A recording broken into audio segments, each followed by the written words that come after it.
infinite amount of cash at the Federal Reserve. There's an infinite amount of cash at the Federal Reserve. There's an infinite amount of cash at the Federal Reserve.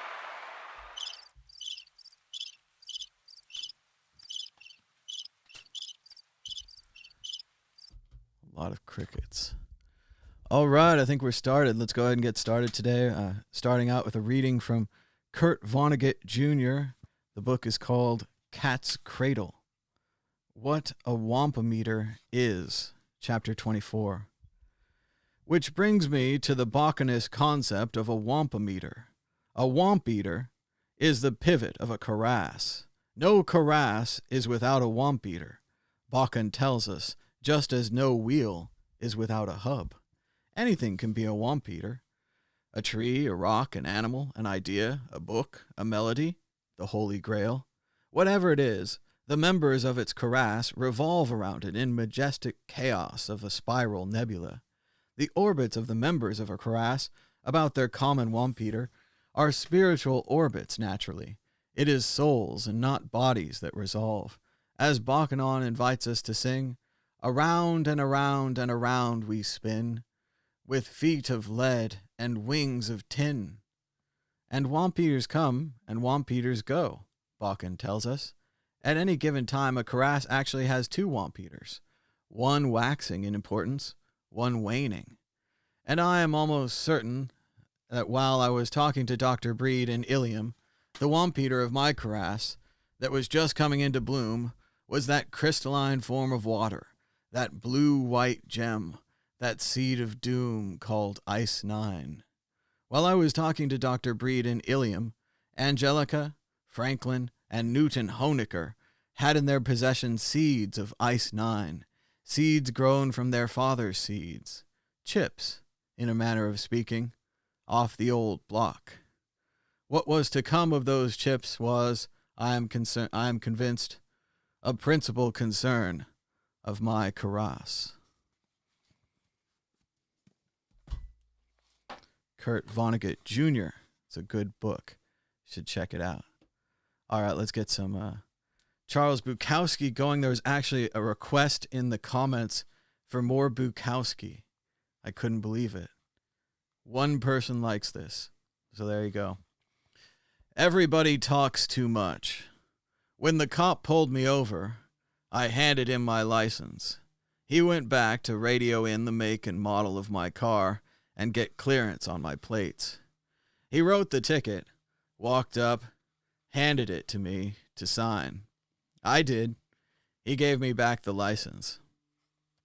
How come you don't say anything? He asked. I shrugged my shoulders. Well, sir, he said, have a good day and drive carefully. I noticed some sweat on his brow, and the hand that held the ticket seemed to be trembling, or perhaps I was only imagining it. Anyhow, I watched him move his bike, then I pulled away. When confronted with dutiful policemen, or women, in rancor, I have nothing to say to them, for if I truly began, it would end in somebody's death, theirs or mine. So I let them have their little victories, which they need far more than I do. Drive through hell. The people are weary, unhappy, and frustrated. The people are bitter and vengeful. The people are deluded and fearful. The people are angry and uninventive. And I drive among them on the freeway, and they project what is left of themselves in their matter of driving. Some more hateful, more thwarted than others. Some don't like to be passed. Some attempt to keep others from passing. Some attempt to block lane changes. Some hate cars of a newer, more expensive model. Others in these cars hate the older cars. The freeway is a circus of cheap and petty emotions. It's humanity on the move, most of them coming from some place they hated, and going to another they hate just as much or more. The freeways are a lesson in what we have become, and most of the crashes and deaths are the collusion of incomplete beings, of pitiful and demented lives. When I drive the freeways, I see the soul of humanity of my city, and it's ugly, ugly, ugly. The living have choked the heart away.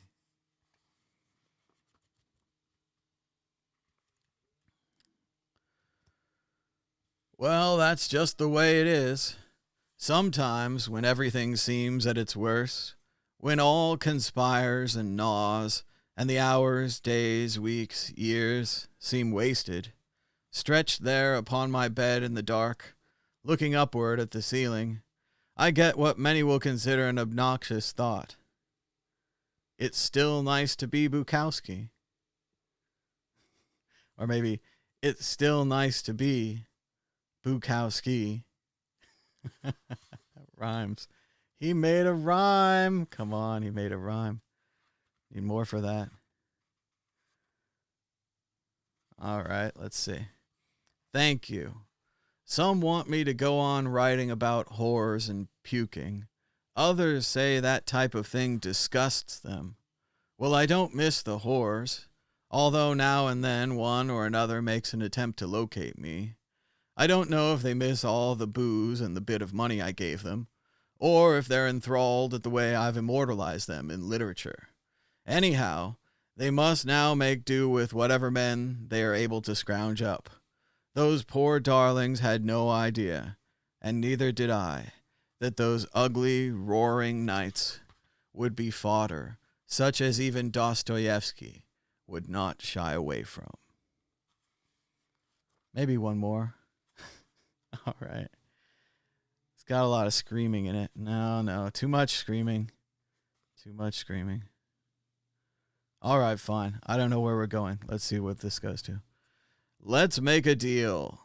In conjunction with these rivers of shit that keep rolling through my brain, Captain, Walrus, I can say only that I hardly understand it, and would say any number of Hail Marys to put a stop to it. I'd even go back to living with that whore with the heart of brass, just to keep these rivers of shit from rolling through my brain, Captain Walrus.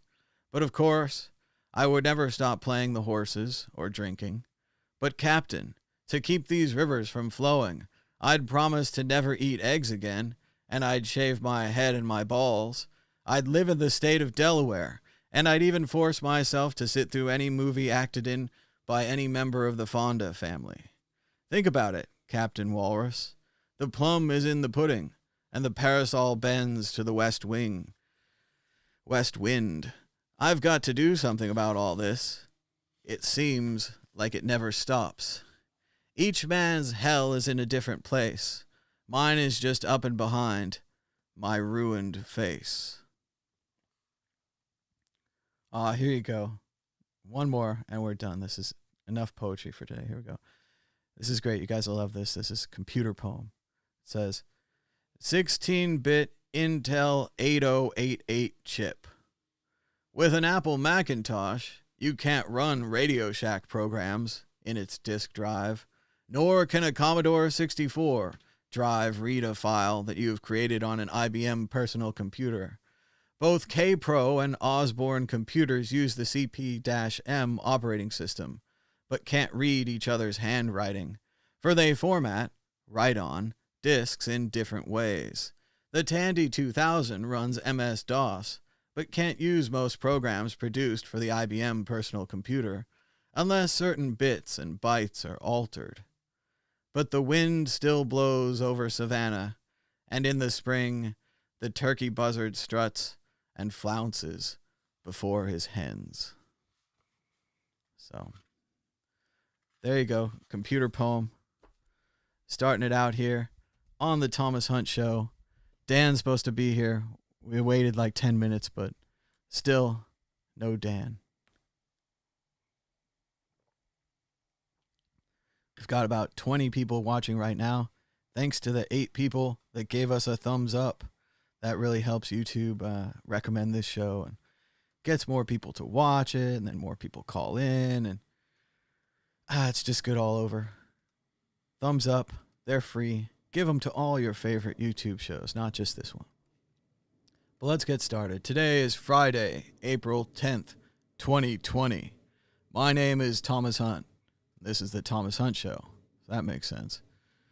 The price of Bitcoin is down 7.23% in the last 24 hours, with a last of 6,783, a high of 7,322, and a low of 6,756. That's $1 for 14,693 Satoshis, once again tapping on the famous 15,000 Satoshi barrier. Oh, I thought it played noise. Where's my noise? Oh, no noise today. There's an infinite amount of cash at the Federal Reserve. All right, just as good. The Dow Jones Industrial Average is closed, and it took me a minute to figure this out. I was running it through my head. It's Friday. It's Friday at 6 a.m. Why are they playing Jay Leno's Garage on CNBC? And eventually I worked it out that this just isn't any normal Friday. This is Good Friday. So for reasons I can't understand, the stock market is closed for religious reasons. Good Friday is the day that, I'm pretty sure if we want to go back, I would say Jesus was crucified, put into a cave, and 3 days later on Easter, he rose again. I don't know what that has to do with the stock market. Coronavirus cases in the United States, previously around 1.5 million infected, 90,000 dead. Quick refresh. This is worldwide, sorry. Apologies, mistake. Worldwide cases, not United States. 1,633,390. That's 99,493 deaths. As suggested yesterday, let's take a look. Active cases, patients in mild condition, 96%.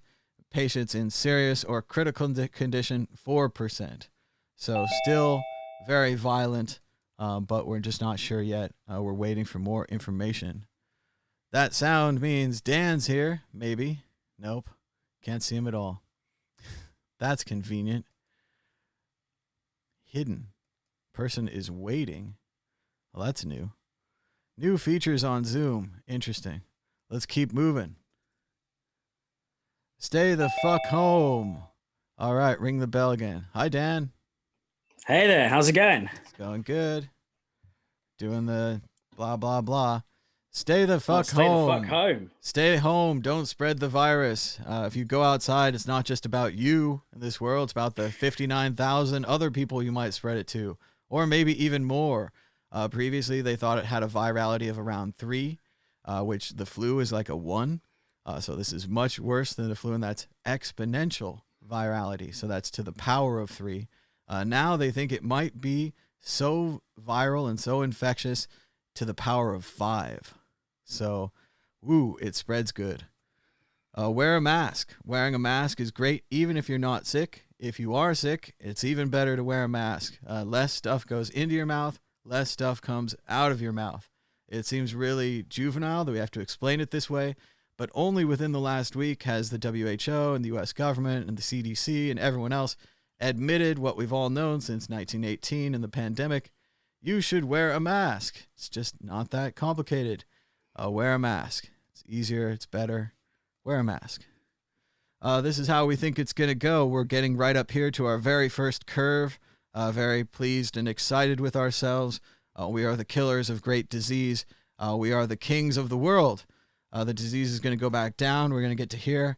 We're going to be so excited to go outside again that we're going to reinfect everyone. Not everyone, but a lot of people. And then we're going to say, hey, we should probably go back inside for a while. We'll go back inside then. Get really excited. Let's go outside again. Back inside. Outside. Back inside. So prepare yourself. No one's telling you the truth. Checking out hospital bed resources. Thanks to Nate in the chat for giving us this new chart here. We are in the United States of America, according to this information here, 1 day away until peak resource use. So trying to drill down a little further into that, this big pink number here, I think, is the projected possible dead. So you can see it's a big range, maybe as low as 40,000 dead, maybe as high as 220,000 dead.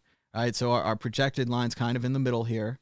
And I think we're going to be over hospital resources, at least nationwide. I mean, really, this matters more if we drill down, and we have more information here, but I don't know if we're going to do this every day, but let's take a look at New York. New York's one of the hot spots. They have much steeper curve than we saw nationwide, and then we do have this pink bed line here. We are 2 days since peak resource use. So in New York City, they may be making triage decisions, who lives and who dies, who gets a ventilator, stuff like that, who gets a bed, people dying in hallways, stuff like that's happening. However, if we went over, have they got repurposed like Navy ships as well? Are they floating them in as yeah, they brought in this giant oil tanker, and they have 2 of them. They put one in LA and one in New York. There was a bit of a confusion over the beginning. At first, they thought it would be a good idea to use those for non-COVID patients, but then they found out that really no one's going to the hospital right now. I mean, certainly emergencies and things happen, but it's difficult to take an emergency patient to a random ship somewhere. That's not really our process. So they have allegedly opened them up to COVID patients, but I heard they were pretty much empty recently. There's about 20 people in them, but they have allegedly opened them. They supposedly opened the Javits Center. If we look at Oregon, we see a very different curve than New York City, right? Oregon, Washington went into stay-at-home orders very quickly. They have less population, and we can see the purple line for Oregon, at least, is way up here. They actually have enough beds available. The green line here, ICU's beds, that's a lot lower. Like, it's still possible they might hit that line. But this is interesting information. Let's see. New Orleans is in Louisiana. Let's see, Louisiana. Okay, so, well, we've got a bit of a curve there. We're definitely going to be over the ICU beds, normal hospital beds. I don't even know how many. I guess you need normal hospital beds. Seems like ICU is really the critical point. If people go into there, that's where it gets dangerous. That's where we get in the ventilators. Ventilator numbers projected. It's been 6 days since peak resource use in New Orleans, or at least in Louisiana, the state. I don't know. Interesting numbers. Keep looking at that. I don't know why I have to take Bitcoin out of my title. Thanks for liking this video. I don't know what's going on in the chat. They say you can't talk about current events or something, I guess. But yeah, it's great when you like videos. That helps YouTube promote it to other people. Right now we have about 28 people watching. Thanks for checking us out. It's early still. And 15 likes, so that's very good. Looking at coronavirus cases in the United States, previously around 438,000, around 15,000 dead. Refreshing to get the new numbers. 476,397 infected, 17,843 dead, of which, let's see, we don't seem to have the active. Oh, here we go. Daily cases, active cases, total deaths, new deaths. We don't seem to have the broken down numbers like we do for the entire world here. So I'm not able to get you the status of how serious these infections are. So we're keeping an eye on this as the coronavirus continues. New York power plant sells 30% of its Bitcoin mining hash rate to institutional buyers. That's right. We were talking about this for years and years and years. Power plants can set up Bitcoin miners that they can use to harvest power when their batteries are full. Often these power plants are based on things like geothermal or hydropower, which is continuous. Hydropower is constantly pumping water out. The Niagara Falls never shuts off. So if they have some extra cycles, we could go ahead and take those and mine some Bitcoin. What's especially interesting about this story is that institutional buyers, that means banks, large institutions, large pools of money, are buying this extra Bitcoin mining power. So impressive work there. BitMEX CEO, all in, motherfuckers, on Bitcoin and gold. I like this headline. Arthur Hayes paints a grim picture of the post-COVID world, but apparently he's all in on Bitcoin and gold. I met this guy once. He seems cool. It says, the USD fiction is over. It's time for a new mental crutch. He's opting for Bitcoin and gold. What will your fiction be? If you print too much money to monetize your government debt, your currency craters and inflation runs rampant. There is an infinite amount of cash at the Federal Reserve. All right, let's keep going. You can now 51% attack Bitcoin Cash for the cost of a single Bitcoin. It's pretty much over. It's been about a year. Pretty much over. Travelex paid $2.3 million in Bitcoin to get its systems back from hackers. Hackers controlled its networks for more than a month. What's great about this story is apparently it doesn't say the year. It doesn't say the year, but whenever they did it, they had 285 Bitcoins for the 2.3 million. I guess that's pretty close. That's about 100 Bitcoins is about $1 million, maybe 200. But yes, you think they also should have bought, doubled down. They should have bought more Bitcoins for the next time they're hacked. Then they could have gotten a sale on those Bitcoins. They could have amortized the cost over multiple hacks. Instead, I'm sure they're just assuming they'll only be hacked once, just once. Bitcoin price suddenly drops before 7,000. Ooh. Just keep going. The Fed's $2.3 trillion of new credit. That's why the stock markets, well, they're not up today, but they were up a little yesterday, and they're probably up in after hours trading, whatever they call it, basically, because they're printing another $2.3 trillion, sorry, that's a T. There is an infinite amount of cash at the Federal Reserve. And they're just going to start buying up, it sounds like bonds. Sounds like they're just going to be buying bonds. The Federal Reserve. Infinite has a lot of trillions in it as well, you know. They say the Fed is buying corporate bonds that are below investment grade, known in Wall Street as junk bonds. So by the Fed coming in as kind of the buyer of last resort, they're hoping to stabilize the market. But of course, economically, I mean, again, maybe we're talking at too basic a level here, and certainly the Fed has their own scientists and economists and so forth.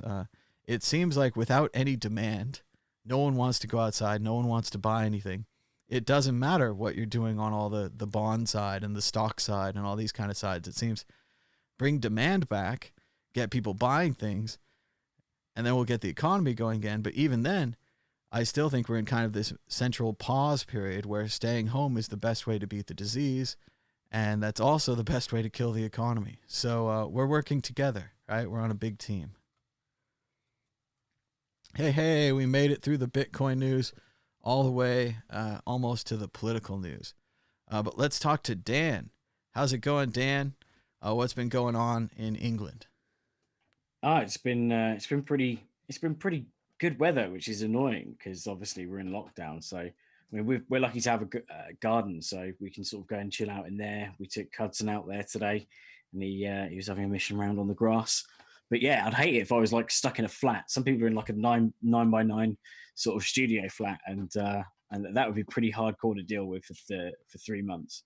Especially some people made that choice. I know I listened to Michael Moore's podcast, and he talks about how he could have gone to Michigan. I guess he would have had to drive there from New York City, so it's a hike, you know. But I imagine he must have a normal house at least in Michigan.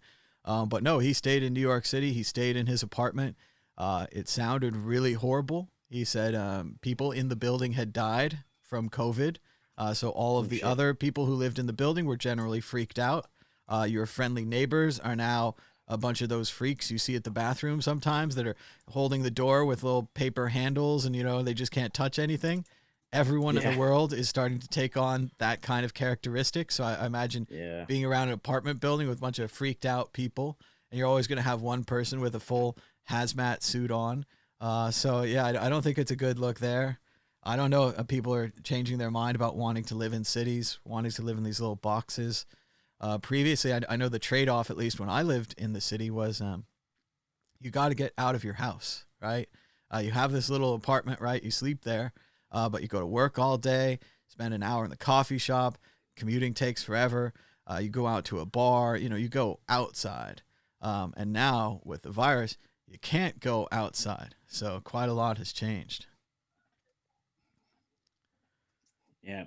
I don't think it's going to go like stay like this forever, and people, even after the the quarantine's off, they'll still stay in and be hermiting. I think that people are going to be celebrating. It'll be like that video where like the cows see daylight for the first time. And they start as in out of this like giant Oh yeah, I mean bar, they're and they gonna start go out, they're jumping, gonna and they're like, celebrate it. whoa. I just think they're gonna respread the virus. I think we're gonna do this dance again.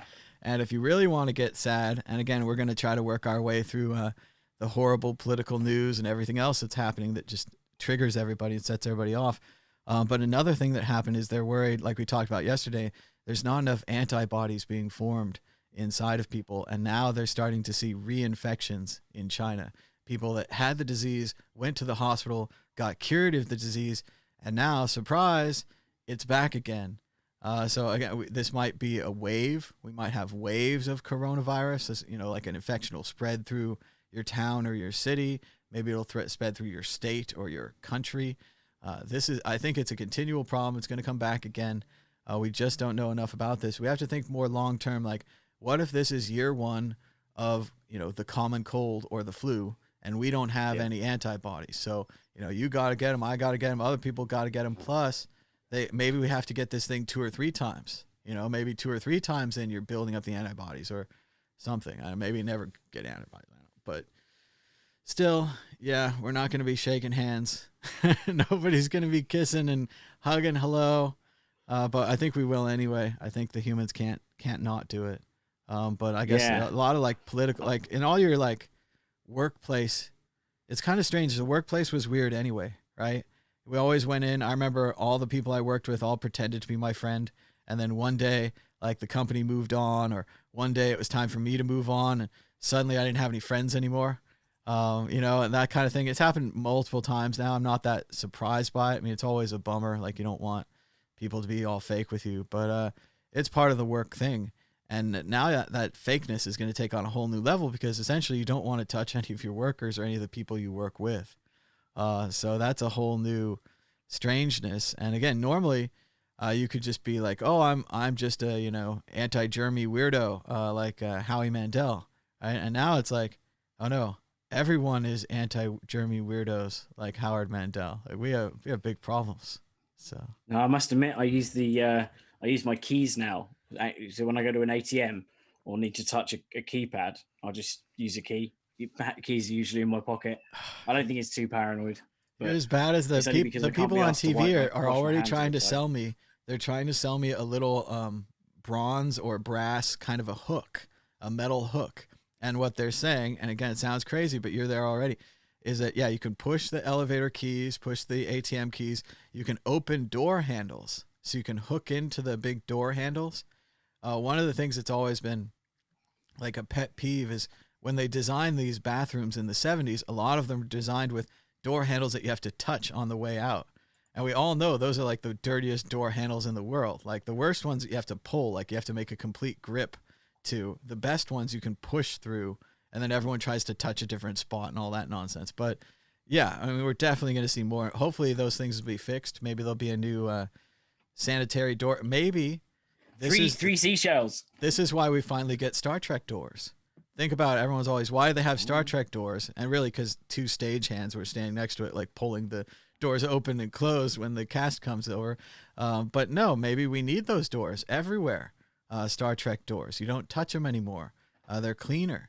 I know the grocery stores, we have them, a lot of places like that, but maybe we need smaller, lighter versions for homes and offices and things like that. Sliding automatic doors everywhere.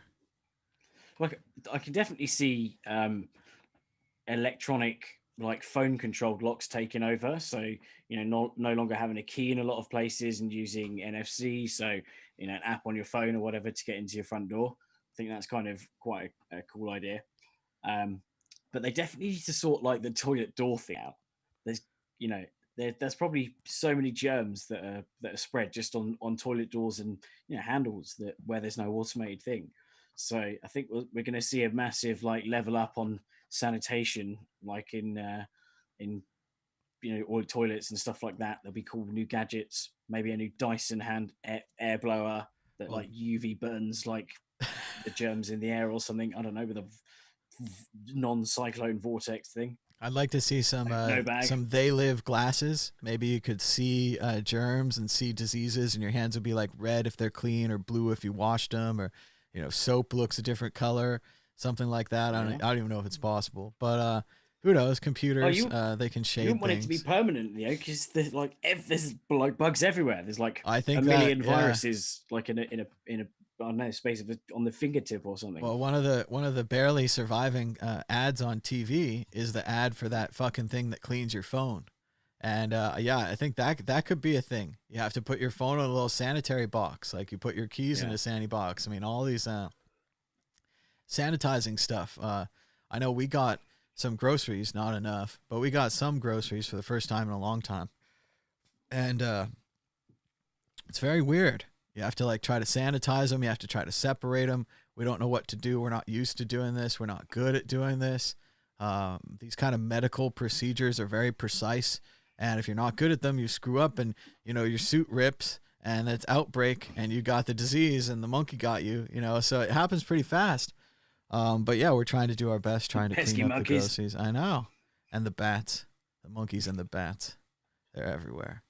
They're talking about the, Amish in the chat. The Amish are actually, well, I don't know if they're doing well in the virus, but the Amish are stitching up masks and they're donating the masks to the local community. The Amish are helping out. So I heard that recently. I haven't heard if it spread through their nice community or if they managed to bring back some horrible smallpox blankets while they were stitching up those masks. But we'll keep an eye out. We also know that it's unfortunately spread from Brazil into the rainforest there. At least one group of indigenous people is already infected with this thing. So I was watching a documentary on smallpox yesterday, and I think it's obviously been eradicated, but it's still being kept, I believe, in two places. There's one in the US and one in Russia, I think. But yeah, in theory, someone could just sort of, someone created a smallpox virus, not smallpox, but they created a different, like cowpox or something like that, as just messing around, and that was years ago. So if they've still got those viruses, I'm sure they're under good lock and key, but someone could just whip out smallpox again, and that's a savage virus. So yeah, we've got to be careful. Hopefully there's going to be a lot more controls around these things, and I don't think it was released on purpose or anything like that, but I just think that it's going to be a catalyst for more controls, more checks and stuff like that on the viruses that we do have in captivity, to make sure that they don't get out. And actually there was someone I think it was in the 70s or something, no, late 80s, sorry, that had in the UK, they were testing, I think it was Halifax or something like that. And yeah, he let out smallpox and someone died of it. And he ended up getting hounded by the press. And eventually that professor sort of, he ended it, unfortunately. But that was a catalyst for England to tighten the controls over viruses and, how well, to... it's a lot like computer viruses, right? We don't want them, but we have to study them. We have to learn how they work so we can defeat them. Yeah. So then you have all these people that are keeping computer viruses on, floppy disks or on their computers or whatever. And it's the same thing where a dangerous virus could get out. Yet on the other, we have to investigate. But yeah, I do agree with everyone. I think it's super creepy that Wuhan, where this virus allegedly came from, happens to be where one of the level 4 chemical weapons warfare facilities is. The other one's in Winnipeg. There's other ones around. But yeah, it's really strange, and it would be great if they could be more transparent with that research. I know why they can't.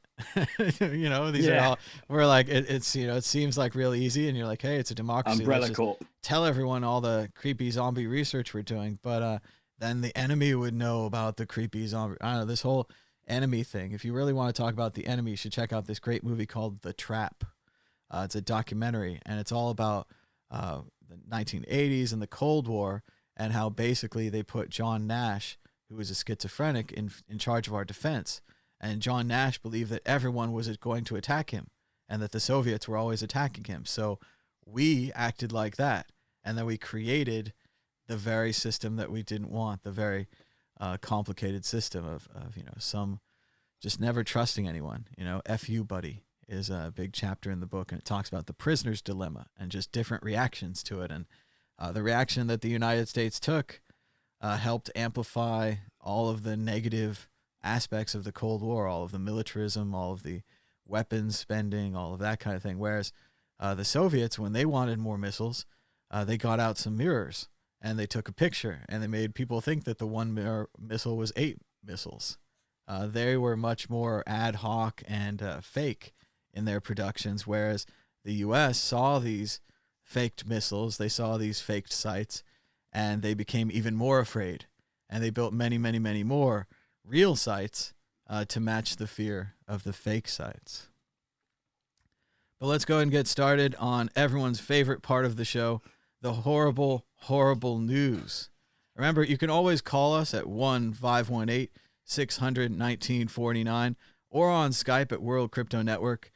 You can tell us how it's going in your neighborhood, if you've been hanging out with friends on Zoom.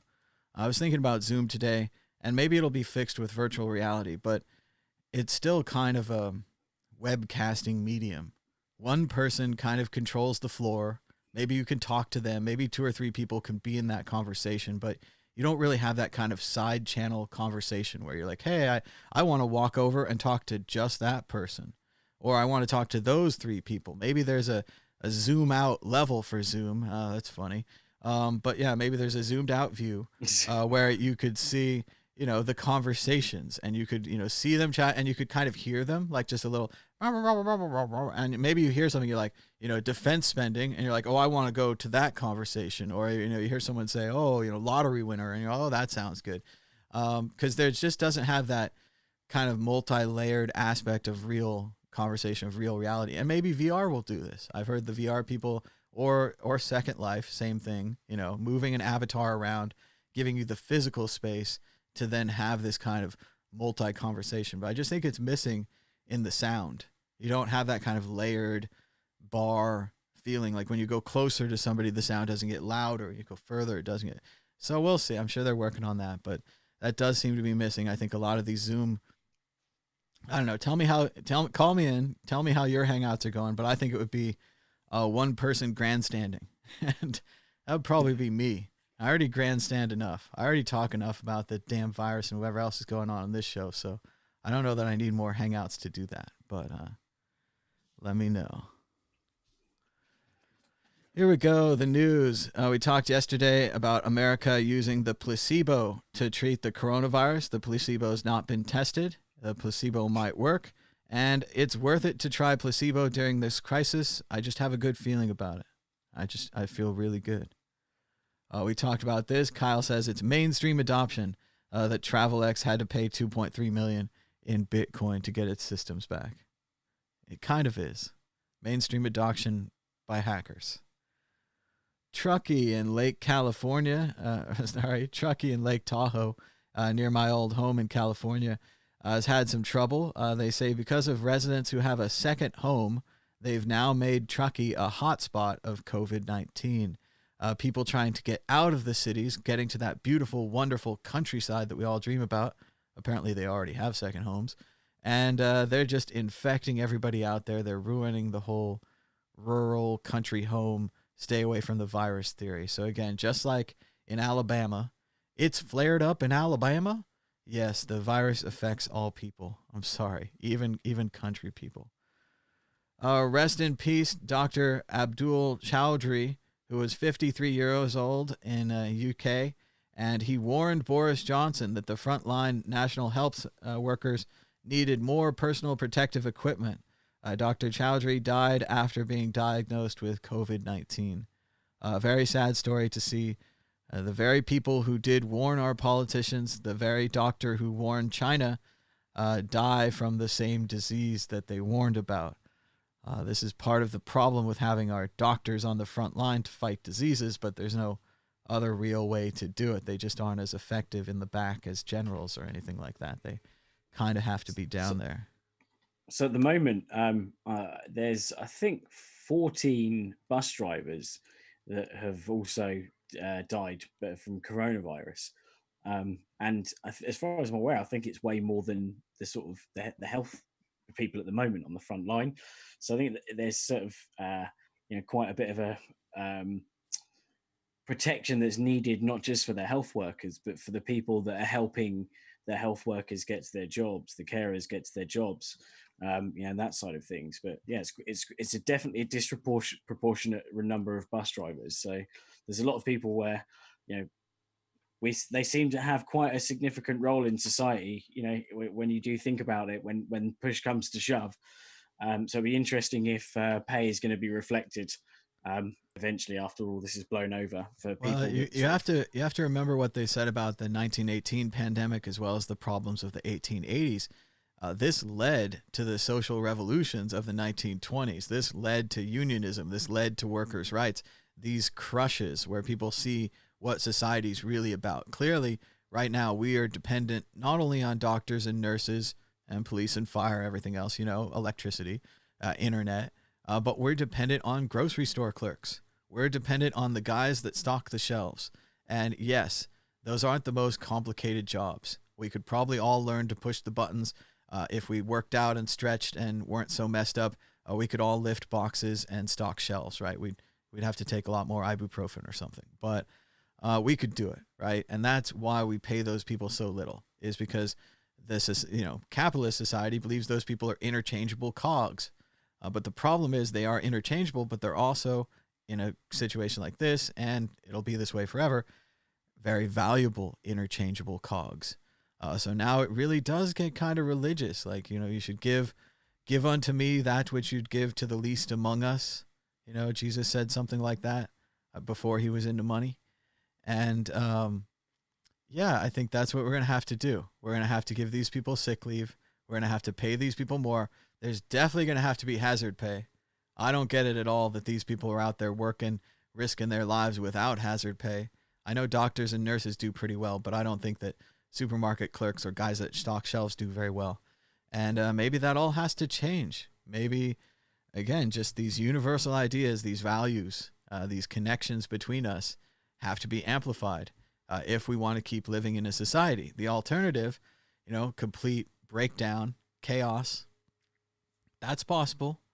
Like, it's not intended, not something you want to like go for, like chaos, but we could try it. We've screwed up before. Humanity has screwed up before. It was a funny thing. I watched a documentary about Rome and England and stuff like that while I was visiting Europe. And, they have different views in their documentaries, different kind of things, because the history is right there. And they were talking about running water and flush toilets. And when the Romans ran Britain and they had like big events, they had like a little mini Colosseum kind of a thing. They had a system where, these rocks, and there was like a stream, and the stream went through the rocks, and you went right on the rocks, and then it went to the stream, and it was like a flush toilet. And they had this for large gatherings so they could enjoy the bread and the circuses of the empire. And what's funny is after the Romans left, the Britons basically forgot this technology for 200 years. It's the funniest thing. I hear about this nonsense when I'm a kid, and you're like, oh, that's a joke or whatever. And yeah, they didn't, they always say they had 2-story houses and flush toilets, and you picture a house just like our house, right? No, but they did have complex structures like 2 stories, and clearly they understood at one time how to use water for a toilet, and then they forgot. So yes, we can go through a large period of chaos if we fail, if we don't want to work together, if we don't want to be on the same team. I often do a thought experiment, do the John Galt thing. How are you going to do it without other people? The power's gone, the internet's gone, the roads are gone. How are you going to get your products to market, even if they're the greatest products in the world? How are you going to interface with other companies if they don't want to work with anyone ever? I think we have a lot more to gain by working together than we do by being apart. Stay-at-home orders have swept across the country. Shoppers rushed to grocery stores and stocked up on staples like eggs. The spike in demand boosted egg prices, especially in California, and likely will for some time. It's also exposing the supply chain. Things that there are not enough of, there are just not enough of, and they're going to cost more. So we'll see how that goes. Sad farewell to Mort Drucker, of Mad Magazine. I don't know if you guys were big into Mad Magazine. It's one of those things everyone thinks it was biggest in their time period, but it's been big, for a long time, for 60 years. Sadly, I do think they stopped the print run of Mad a little while ago, but classic Mad artist somewhere over there. Maybe I'll do it on Big Book Day. I have a great giant book of Mad Magazine, 60 years of Mad Magazine humor. This is kind of a cartoon parody magazine, if you guys haven't seen it. They did parodies of like Seinfeld or movies, and they'd always draw little silly cartoons and stuff. So for the young adults, I guess, for the kids. Extreme inequality, callous companies, a frayed safety net. This nation was ailing long before the coronavirus reached its shores. It's time to turn the America we have into the America we need. And I've seen a lot of articles kind of this idea that it wasn't so good before, so we shouldn't just reset. We should try to use this casualty or this crisis to make things better.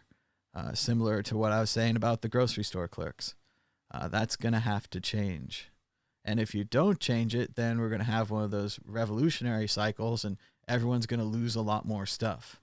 It's one of those things, like we can refuse to share now, be forced to share later, give up a lot more stuff, or we could start sharing. It's up to you guys. I was watching comedians in cars getting coffee, and I was jealous of the coffee shop this time. Dan, what do you think about that? Usually I watch this show. Obviously, I'd want to hang out with Jerry Seinfeld. I'd want to hang out with any of the comedians. That would be amazing. Sometimes the cars are really good. He drove a Volkswagen Thing, a VW Thing. That was a pretty cool car. He had a Lamborghini the other day. I don't really care that much about cars, but usually I'd rather hang out with the comedians. But this time, Dan, all I wanted was a club sandwich. I need a club sandwich, some French fries, maybe some stuff off the breakfast menu. I would just order everything. I haven't been to any diners in like 2 months or something now. No one's bringing me food. No one makes me food. You must have delivery there, right? They have delivery, but I haven't been doing it. I mean, I've watched the Outbreak movie. I watched the Contagion movie. I mean, like, all you're doing is rolling your dice on the old Contagion. You're like, how many times did you break the airlock? And they're like, oh, I broke the airlock 3 times a day, got my food delivered. And it's like, why'd you even bother staying home? Like, it's not, the game only works if you stay home. I mean, like, so, yeah, I don't think. You're covering all box corners, I think. I don't want to, but again, I can't. This isn't like some joke thing where you're like, hey, give me a do-over. I didn't want to get infected this time. It's like, no, you got infected. You're infected. Like, you're infected. Like, it's over. So, no, that's why I like looking at all my pictures. I remember when I used to travel. We're using the good old days. We're using our imaginations. That's right. So, and that's why it's good to watch a show reminiscing like, a lot with the pictures. Well, anything from previous tours. Yeah, definitely. Well, I finally get a chance to look at them. Some of them I just haven't looked at. I mean, I was just so many museums and so many things, and sometimes I'm going pretty fast through the museums, and also even just going back to my old pictures from San Francisco. I had this whole crypto art show. I shot a bunch of pictures and a little video, and I figured out why I didn't make it into a video at the time. Well, you know how it is. We're always testing new equipment. We don't always have the best or most expensive equipment. But yes, at this time, I was testing out a microphone that plugged directly into my phone, which was great, but didn't have those little audio bars to let you know that it's working. So halfway through the point where I'm going around interviewing people, the microphone cable fell out slightly or something. And of course, I got no audio. So I'm going to work with it. I'm going to change it. I'm going to change part of it into a montage so it'll look like I'm interviewing people, but I'll play some music. But I could see how in the time period that would just break me. I would just be like, oh, F this. Like, I'm going to go back to work. And again, I was working at Purse at the time. I was really busy trying to get people to spend Bitcoin and save money. And I guess now they do any more ships onlies. I should. Like Star Wars ships only. It's tough to really find the right ideas, and it's actually pretty neat. There's I had some on a list that I probably would have done, But the idea got so popular, there's other people doing ships only movies now. This guy, Coptor Renegade, and he's gone through, he did like Deep Space Nine, all the ships, like season by season. I could see him going through. He's clearly just, clopping away at it like I did. And he did some other movies. He did like a Transformers one. And what's really neat is he puts parentheses, ships only, after the video, just like I did. So it's kind of like an homage. Nice. It's like part of the same series. And then there's another series someone's doing that's called Just the Ships. And I think that's very similar to my project. Yeah. So it's still going on. People are doing it. It's pretty neat though. My Empire Strikes Back one has like 1.2 million views, which obviously I don't make a dime off that. If I had $1 for every view, I'd have $1.2 million. But no, I don't even make a penny. So, but still, it's about the Star Wars. It's about the Star Trek. I wanted to see what it looked like. And really, back on videotape, I would kind of watch them that way. Star Trek movies are pretty boring. You want to just fast forward to the parts where the ships fly around and shoot stuff. That's the fun part. So we just get to watch that whenever we want now. Oh, well, back to this. Let's see. Coronavirus and climate change. I know everyone's super triggered in the chat. Greta Thunberg. Ooh, they're triggered. But I think this is, again, a really solid idea. I can only judge the ideas. And what she says here, a call for cathedral thinking, that we would have the courage to build something that would be for today's young and future generation. And one of the things I saw touring Europe was, of course, lots of cathedrals, lots of monuments, lots of grand statues. Some of them we can't even get rid of. The Nazis built these flak towers, big cement structures designed for artillery, designed for radar, and looking for ships and looking for tanks and planes and things. These flak towers with the solid cement, they just can't get rid of them. They would have to, dynamite each level. They'd have to blow them out. So they've left them up around Vienna and around other cities. In Vienna, they turned one into an aquarium. But still, these flak towers from the 40s are in their way cathedrals. They are undestroyable. They are monuments. We don't seem to do that anymore. We don't build anything that's not disposable. We're not thinking about the future. And part of the whole climate change thing is, and it's a lot of change and it's a lot of control. And in this chat, whenever you say control, they get all mad about force, and you're using force and you've broken all the rules at this point. But it does seem like, something's going to have to change to save the planet. We're going to have to go into a new way of thinking. And it's another one of those big shifts as we shift from this kind of endless capitalism where the Federal Reserve, we're always in debt. So we always have to grow. We have to make more money to pay off our debt. And then we borrow more debt, and then we're always in debt, and then we have to grow. So it's a growth economy. And that doesn't fit at all with conservation, right? Conservation, you're always trying to conserve. You're trying to spend less. You're trying to do less. You're trying to damage things less. Whereas growth, you don't care. You just grow. The only thing that matters is your growth level. And that's not compatible with building cathedrals or saving the next generation or any of these things. And again, it could be a noble thing. It could be like, what a great generation. We built this new world for the young, and they had a decent shot at it, and they could go out into the environment. Or we could just keep being reckless and destroy everything, and we can give them a pile of garbage, and they'll say, wow, what a terrible generation that gave us this pile of garbage. I still would, a cathedral, it sounds cool, but I still would like a billionaire to just build a giant pyramid that's much bigger than one of the existing ones, just for the sheer hell of it. All the construction stuff, real nice, spending money, getting rid of disease, all good, as long as someone builds like a giant monolith that I can go see. So, all the cool stuff happened in the past, so I want to see a giant monolith.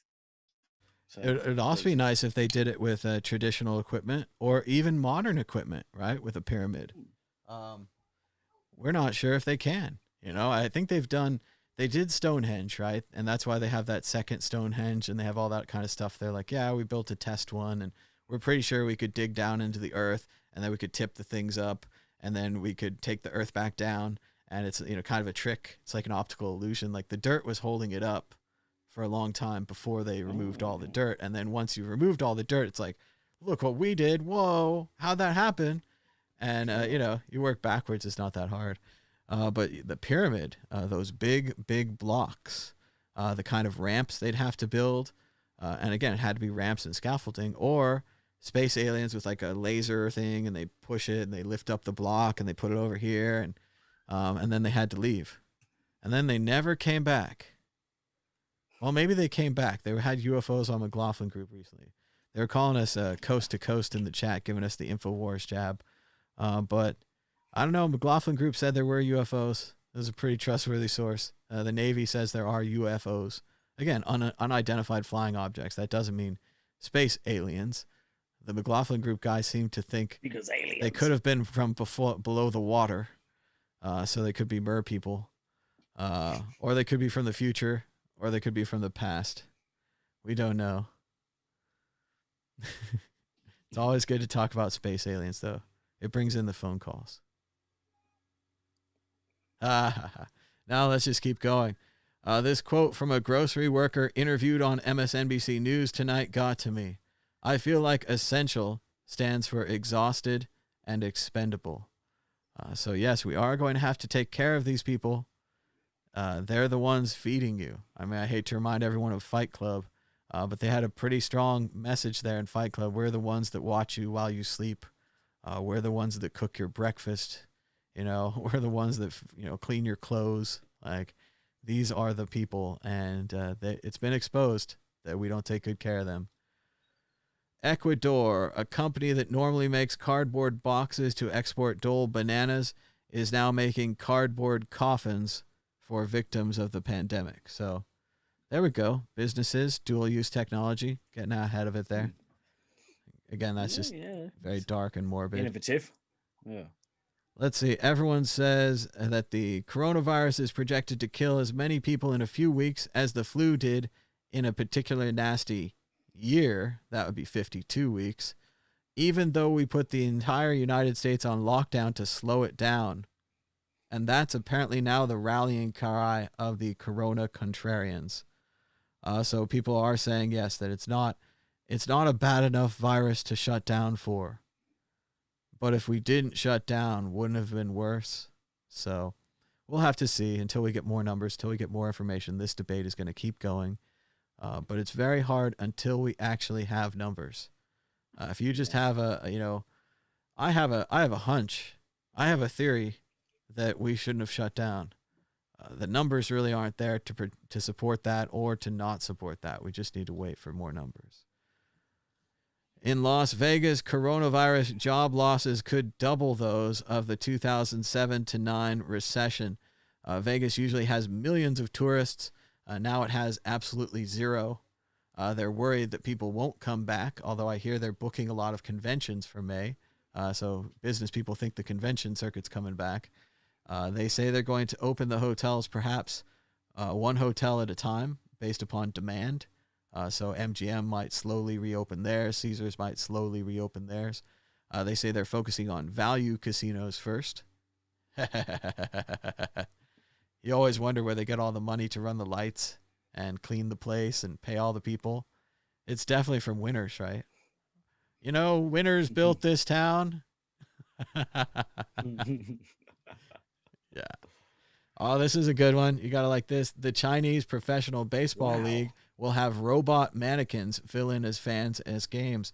And this actually isn't the first time that the Chinese have done this. They did have kind of a digitized seating section before. They've worked on different like kind of robots that hold signs or little, robots are more like Daleks or more like R2-D2s sitting in the stands to give you that experience. And that's back when, you could attend a game. Now you can't attend a game. But still, I could see this working. I could see people paying a couple bucks to rent a robot. You get a certain view, just like your seat. You can push some buttons. You can make it cheer. You can make it boo. That sounds kind of fun. I mean, that's not quite the same as going to a ball game, but it could simulate a lot of the actions of it. Maybe someday the robots could play. It sounds amazing, just being there and hearing them go, oh, no, boo, boo, boo. Like all these custom little messages. I think it'll put the baseball players off, probably. It would be cool if they could sing in like chip tune or something, and they like did the like soccer songs, and they're like, oi, oi, oi, but it was all like, digital sounds and, beep beeps and stuff.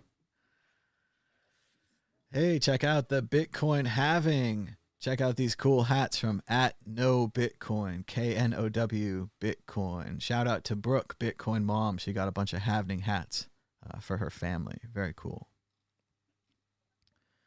Bloomberg.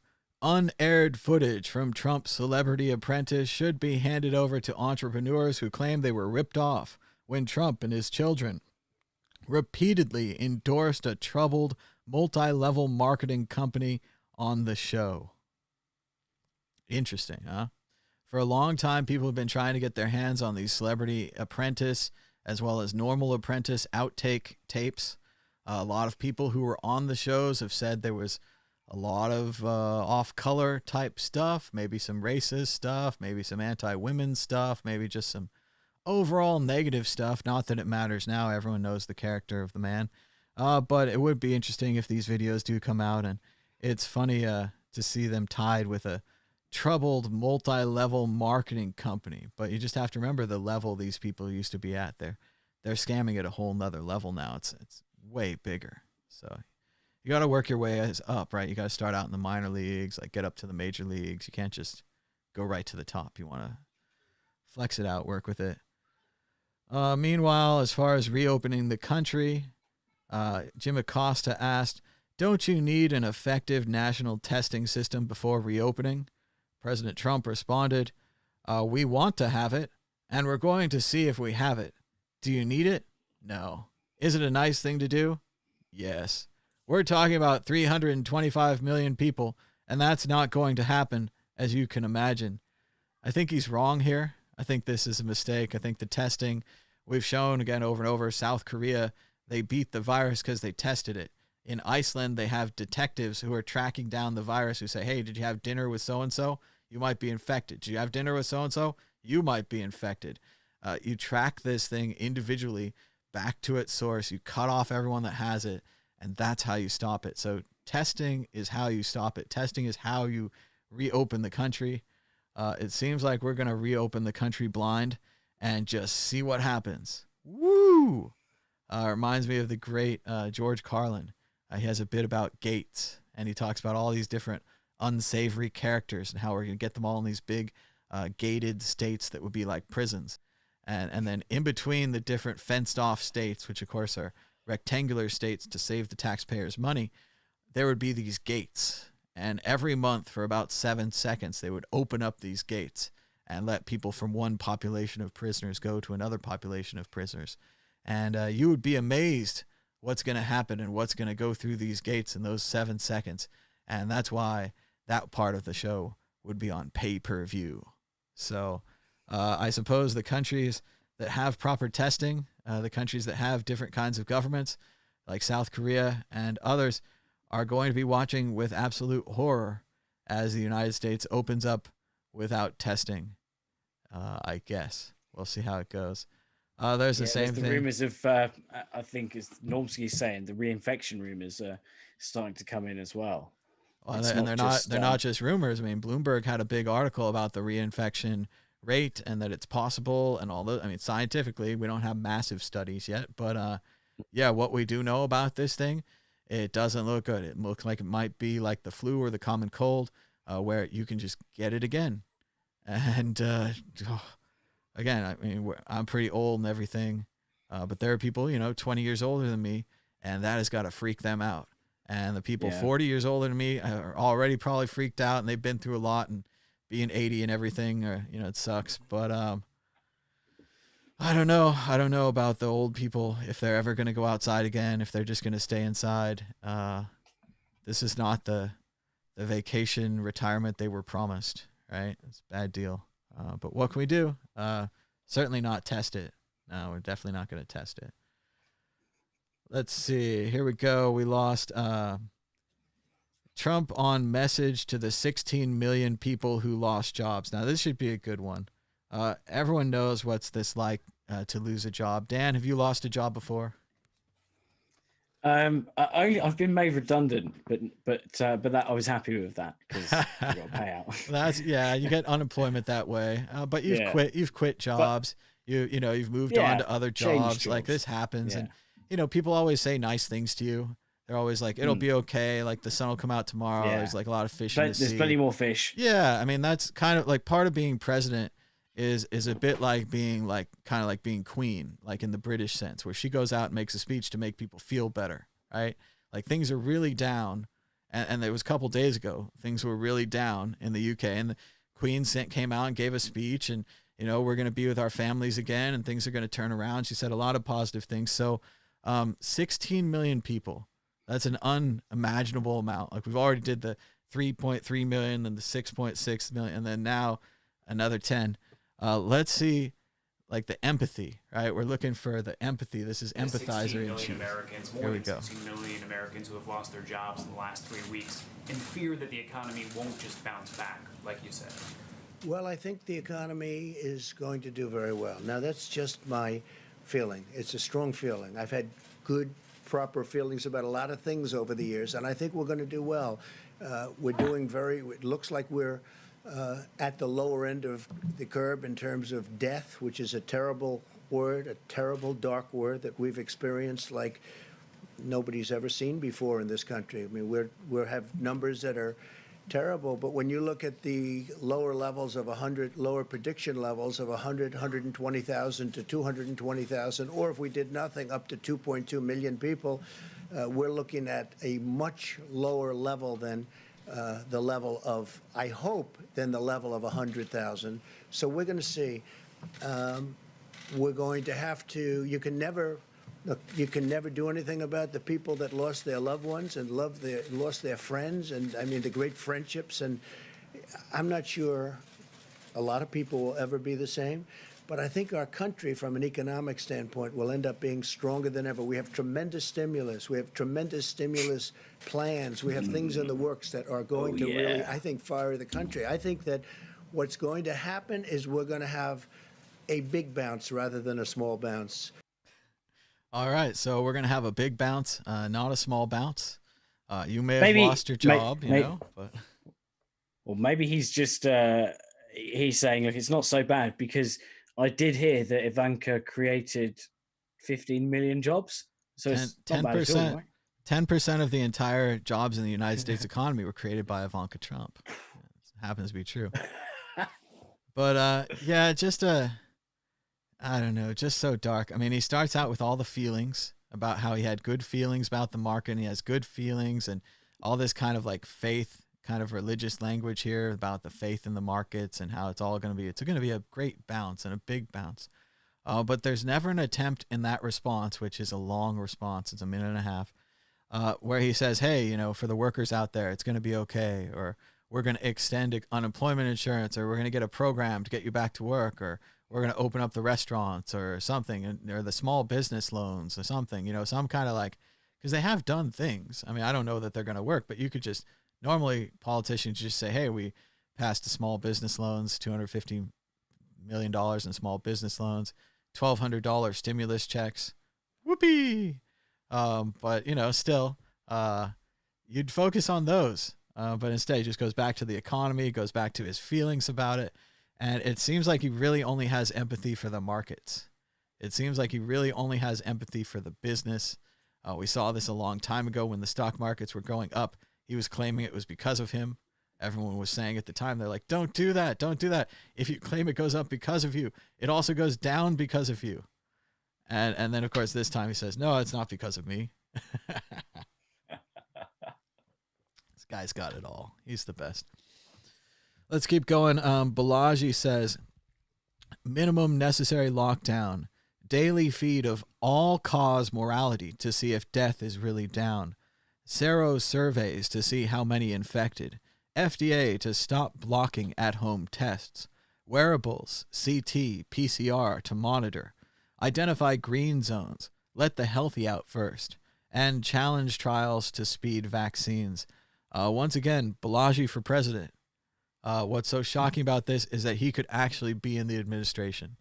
They were considering him for Health and Human Services. he went so far as to delete his entire Twitter account. It was gone. This guy said all kinds of great things about Bitcoin. I don't know if that's why he deleted it or just, for safety's sake. But yes, he was completely gone from the internet. He's back now, but he should probably be put in charge of something. This is getting ridiculous. Balaji also writes, much of the pre-virus economy was geared for leisure, travel, restaurants, bars, concerts, experience, and so on. But many of those companies are now bust. And for others, demand may have fallen to the point that they are no longer viable. Some airlines may be among them. And I heard a new phrase this morning. They were calling these zombie companies. Zombie companies, where there's no demand. Like right now, I mean, they used to fly, I don't know, let's say they used to fly a dozen flights out of Las Vegas every day, and I'm sure it's more. Right now, they'd be flying like 2, right? And those 2 would be empty. So there's no reason to put a 3rd flight or a 4th flight. There's no reason to expand the number of flights that we're flying now. And because of that, no one wants to go anywhere. No one, the virus, all this stuff. I don't know if we should be saving airlines just cause, or especially cruise ships just cause. There's an interesting discussion on CNBC about this. And the guy basically argued that by saving these companies, you're screwing up capitalism. By letting these companies fail, because they don't really fail. What he explained is that it's not just like they disappear. The company goes into bankruptcy. Someone else comes in. Maybe they can run it. Maybe they get more investors after it's, went through the bankruptcy phase, and they come in and rescue it or save it or sell it to someone else for parts or something. Everything keeps going. Whereas if we have these bailouts and these artificial savings, that the companies just become zombies and pointless. And like last time, they just bought back their stock. Incidentally, stock buybacks legalized by Ronald Reagan. Yes, let's have a nice way to fuck the workers, Ronald Reagan. Also taught you that government is the problem. That's really helped disarm you as the corporations took over all around you. Yes, government was the problem for corporations. Yes, government regulations. With the bailouts, is the US government going to be taking any equity stakes for bailing them out, or? You'd think so, and it's not clear. We don't know for sure. The first round went out with nothing. Before the bailouts were launched, the CEO of Boeing famously crowed that he would not be giving the taxpayers a single share of Boeing stock.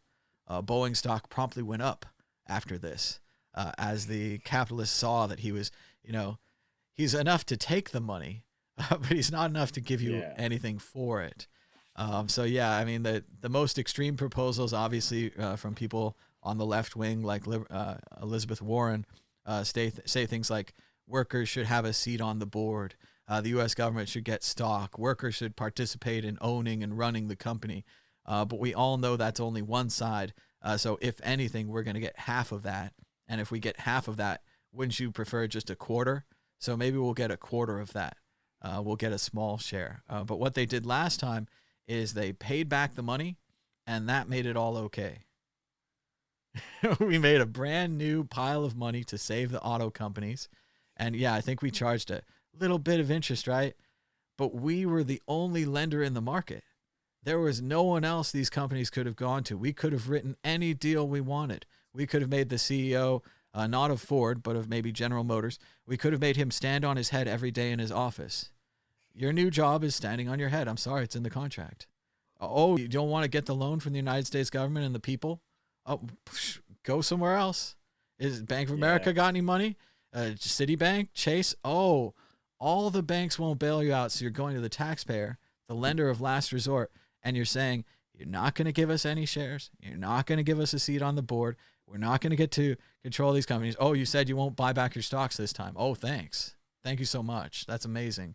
You're actually going to invest in the company, in the hiring of people, in the building of things, what you actually do, rather than just buying back pieces of yourself so that you're more valuable, so you make more money now.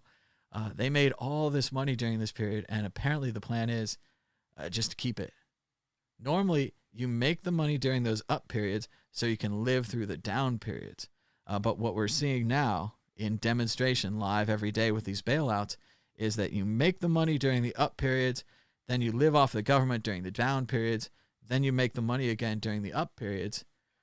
And the government, which again means the people, that's the people's account. That's, taxes are also revenue. That's how the government raises money. That's how they do programs. That's how they do anything, military, space, roads, health, any of these things. Revenue. Taxes are revenue.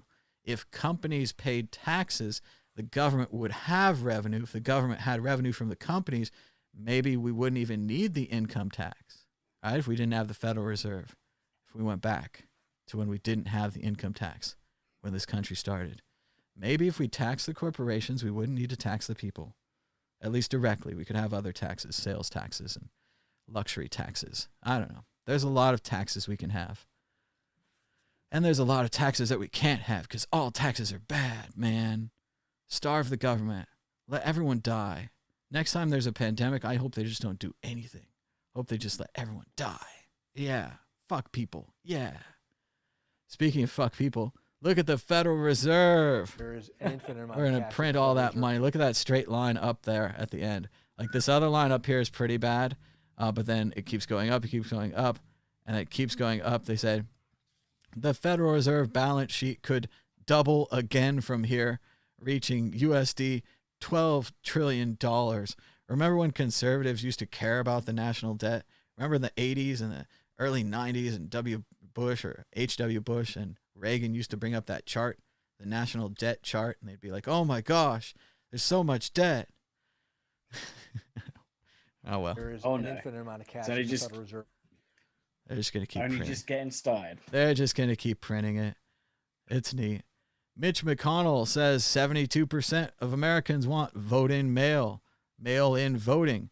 But if we let them vote on mail, that will infringe on the rights of the other 28% who want to keep the 72% from voting at all. It's tyranny. There's another article from a psychiatrist, Dr. Lance Dodds, who warns that Donald Trump is a sociopath, a human predator who would be in prison if he were not born into money. Trump is exactly the wrong person to be leading America during the coronavirus crisis. And again, these are the same psychiatrists who united together with, I think, 30 or maybe 60 other psychiatrists to make a book about all the potential mental problems with Trump that seem to be getting worse as he ages. It's almost as if the brain kind of starts to melt down at a certain point. And maybe it wasn't even that great a brain to begin with. Joe Biden says, I can't believe I have to say this, but we should be expanding the number of testing sites and surging the number of tests, not reducing them. Testing is a key to finding a way out of this crisis. So there you go. You can now stand on two sides. Trump doesn't want to test, and he wants to reopen the country quickly. Biden wants to test. You guys can choose. It's up to you. And I think we're going to get a fun chance to try it out either way. But I'm yes, Joe Biden, and I forgot this message. there's no difference between the two candidates. The two candidates are exactly the same. One of them wants testing. One of them doesn't want testing. It's up to you which one you want to choose. What's the fascination though with and this isn't an ageist thing at all, but what is the fascination with like electing people that are so old that you'd never usually see them working? Well, it's a genuine like I don't get it. Surely you want someone who's Well, I mean, let's try to explore it. So one option is definitely experience. The older people probably have more experience because they're old. So if you're going to, like, for example, Bernie Sanders has been in the Congress for like 50 years, right? There's only one way to do that. You have to be at least, 20 or 30 when you're elected, and 50 years, you have to be 80 to get 50 years of experience in Congress. You have to be like very old. So experience is one. I think another one is maybe no one wants to run at all. Like, it's terrible to run for politics. Like, they ruin all your stuff. They go back through all your quotes. They go to all your people you ever talked to, ever had contact. I mean, no one really wants their life to be destroyed. I mean, look at, certainly like Elon Musk or Jeff Bezos or even Oprah, right? Oprah is this incredible power woman. She does all the things. She does whatever she wants. But she won't touch this, right? She doesn't want to be president. Howard Stern ran for governor dropped out because he didn't want to give up his tax returns. He didn't want to give up his privacy. He wanted to maintain his privacy. He didn't know at the time there was an option. You could just ignore it. We found that out later. But yeah, I think age, experience, not wanting to be it. When younger people run, we generally shit on them. Like, look at Pete Buttigieg, the guy, he went to war. He's a Rhodes Scholar. He's a mayor. I don't care he's a mayor, but it's a relatively good sized city. He's an administrator of some kind. He has administrator things. So he's perfectly qualified and talented. They struck him hard for being young every time. They banged that bell. Bill Clinton was too young to be president. He was too irresponsible. I mean, all these kind of things. And he did fine, relatively fine. I think it's that. And then, I don't know. I mean, they tried to get, it's funny. Bernie was one of the oldest guys, but he had the youngest ideas, right? All the young people were like free college, free healthcare, free basic. He didn't say basic income, but so maybe the older guys have the best ideas. I don't know. I also think it's just a club, kind of a club of these people who are interested in public service or whatever it is, public/corporate service. Exotic Joe. I'd vote for Joe if I was an American. Joe Exotic. Yeah, Joe Exotic. Yeah. Do you think that Trump knew him the other day because of the presidential campaign? Because there's a kind of a point where he's like, because they say Tiger King and it doesn't ring, and then somebody else says Joe Exotic, and Trump like repeats it twice. He's like, Joe Exotic, Joe Exotic, Joe Exotic. And I think it might be because somebody told him at one point during the election, they're like, hey, this idiot in Florida is running against you. Here's a funny clip. And maybe they played him the little thing. I'm Joe Exotic. I got tigers. I'm running for president. I don't know what he said, but yeah, I think maybe he knew about him, or maybe he just thought the word exotic. That's good marketing. I wish my name was Joe Exotic. I like this idea. Johnny exotic. Penis. Johnny Probably Penis. the That's a most good exotic. name. Johnny Penis fucks. Joe Exotic, sexy man, fucks well. I understand things so much I overstand them. I'm getting really good at this understanding television thing. Maybe I should be a television producer. I'm like a doctor of television.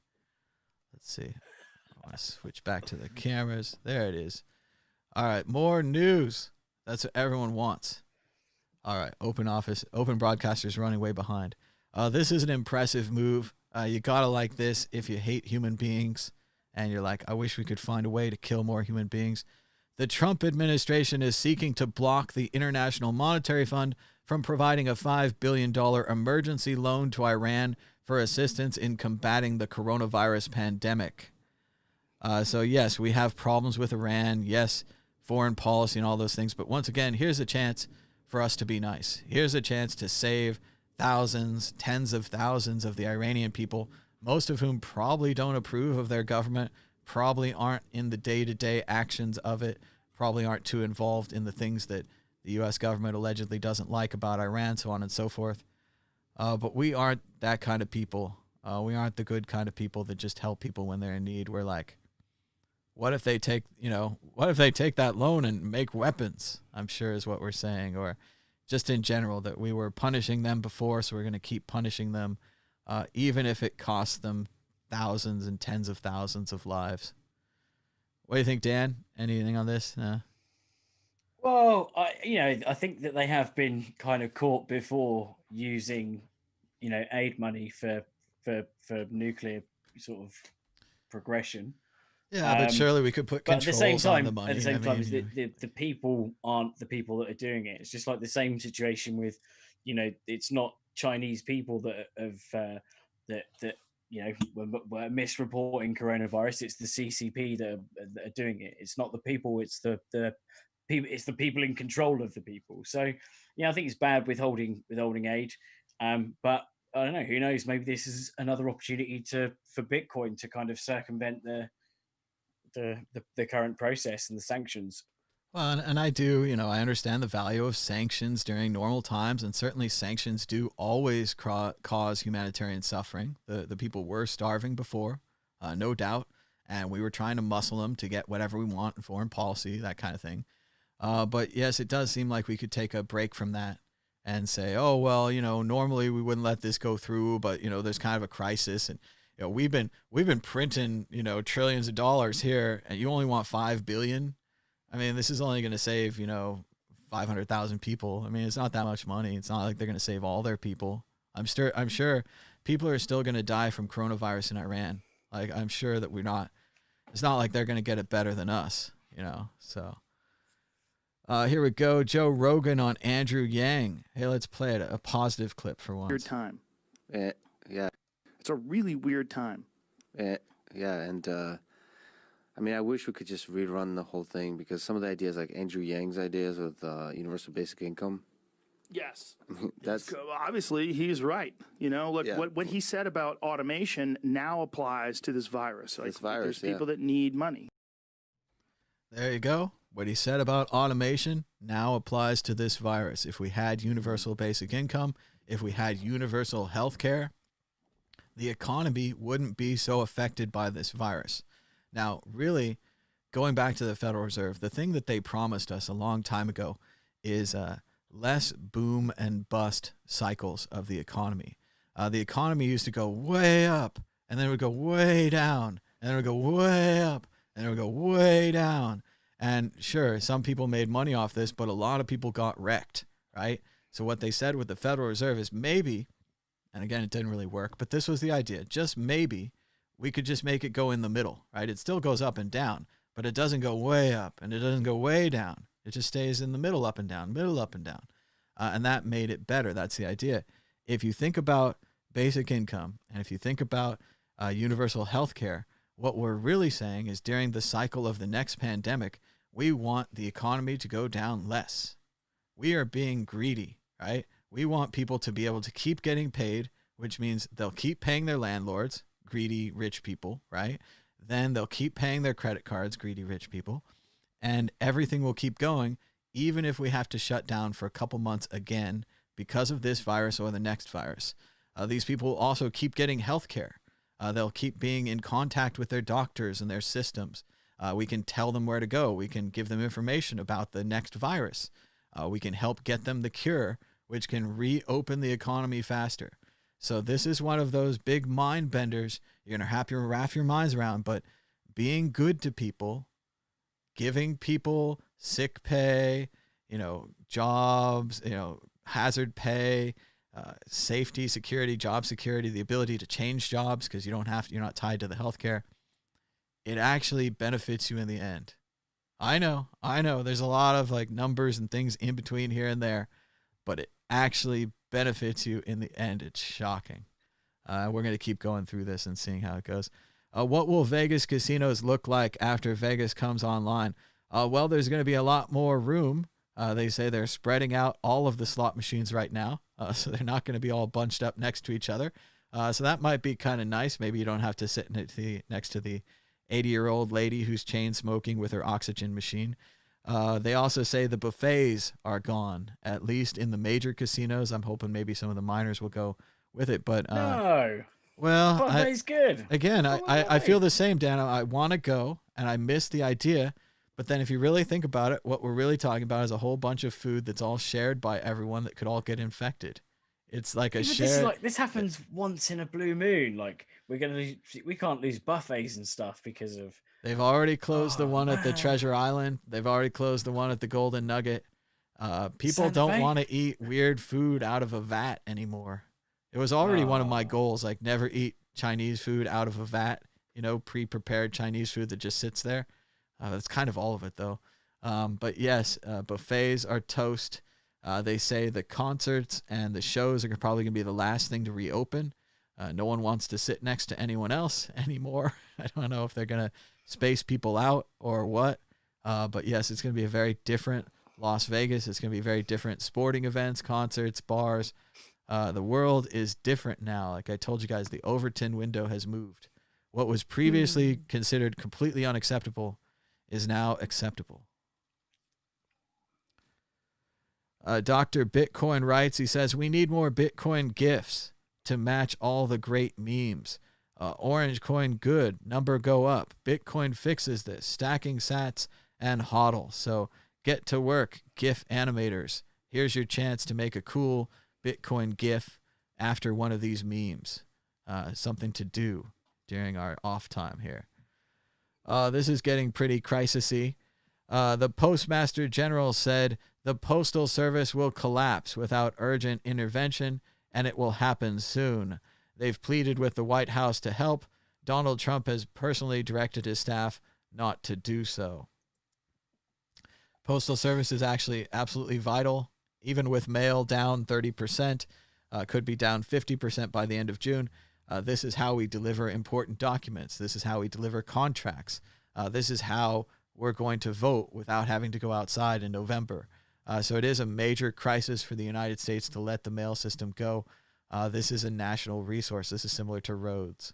I don't know why they not want to do this. The post office is it's not quite a government organization. It's not quite a private corporation. It's kind of a mix between the two. It's a difficult one though, because they have to cover every route, right? It's like the same with the UK. It's so like, you've got DHL, for example, that doesn't need to cover everywhere. So their costs are a lot less because they don't have to have every postman pack going out, to the ends of the earth. Whereas in the UK, and I'm sure it's similar in the US, you've got to have every single property covered.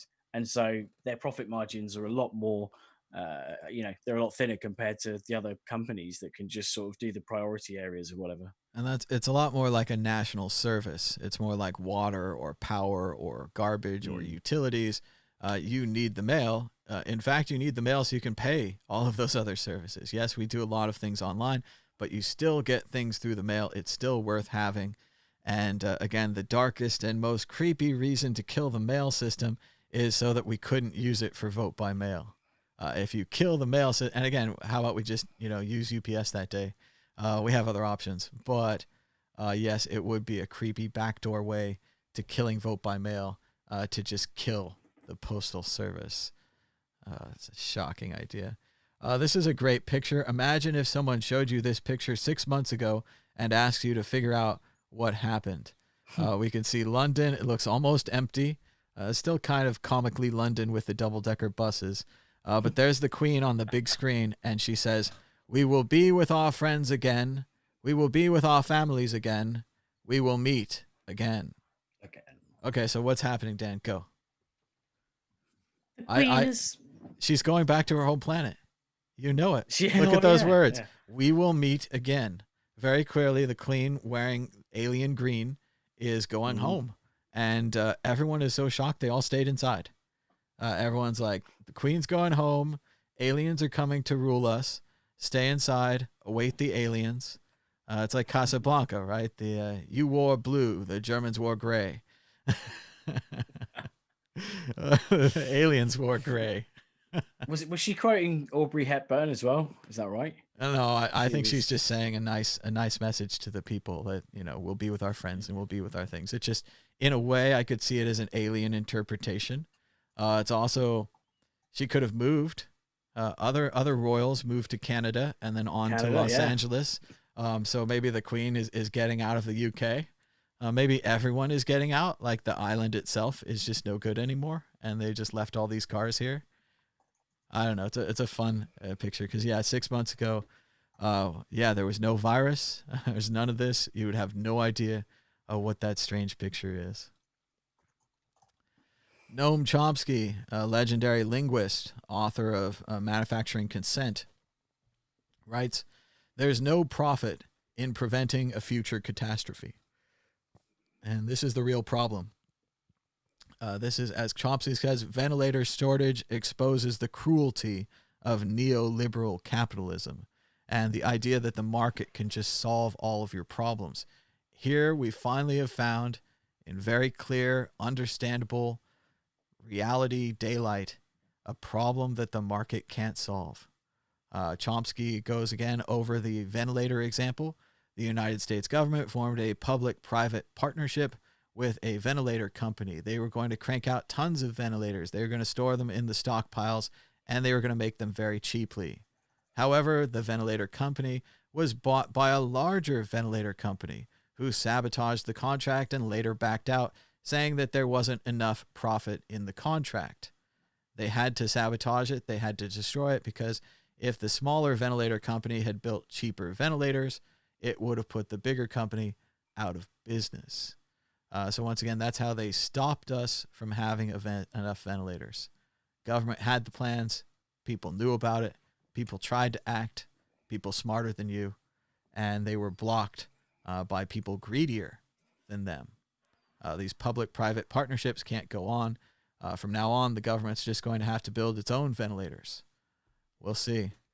We'll see how it goes. And yes, there's no profit in preventing a future catastrophe. Animal Crossing has been banned in China. They've banned all merchandise from the game. They've banned all consoles branded after the game. Pretty basic reason. Dan, do you want to guess why? They thought they could get coronavirus. No, it's the standard thing. You can put up like little signs in the game. It looks like Winnie the Pooh. No, it's a shared online game. It's a massive online multiplayer game, and you can put up like little signs, with your own message on it. And of course, people quickly figured out you could have messages critical of the Chinese government, which they then figured out that you could have, and they shut down the whole game.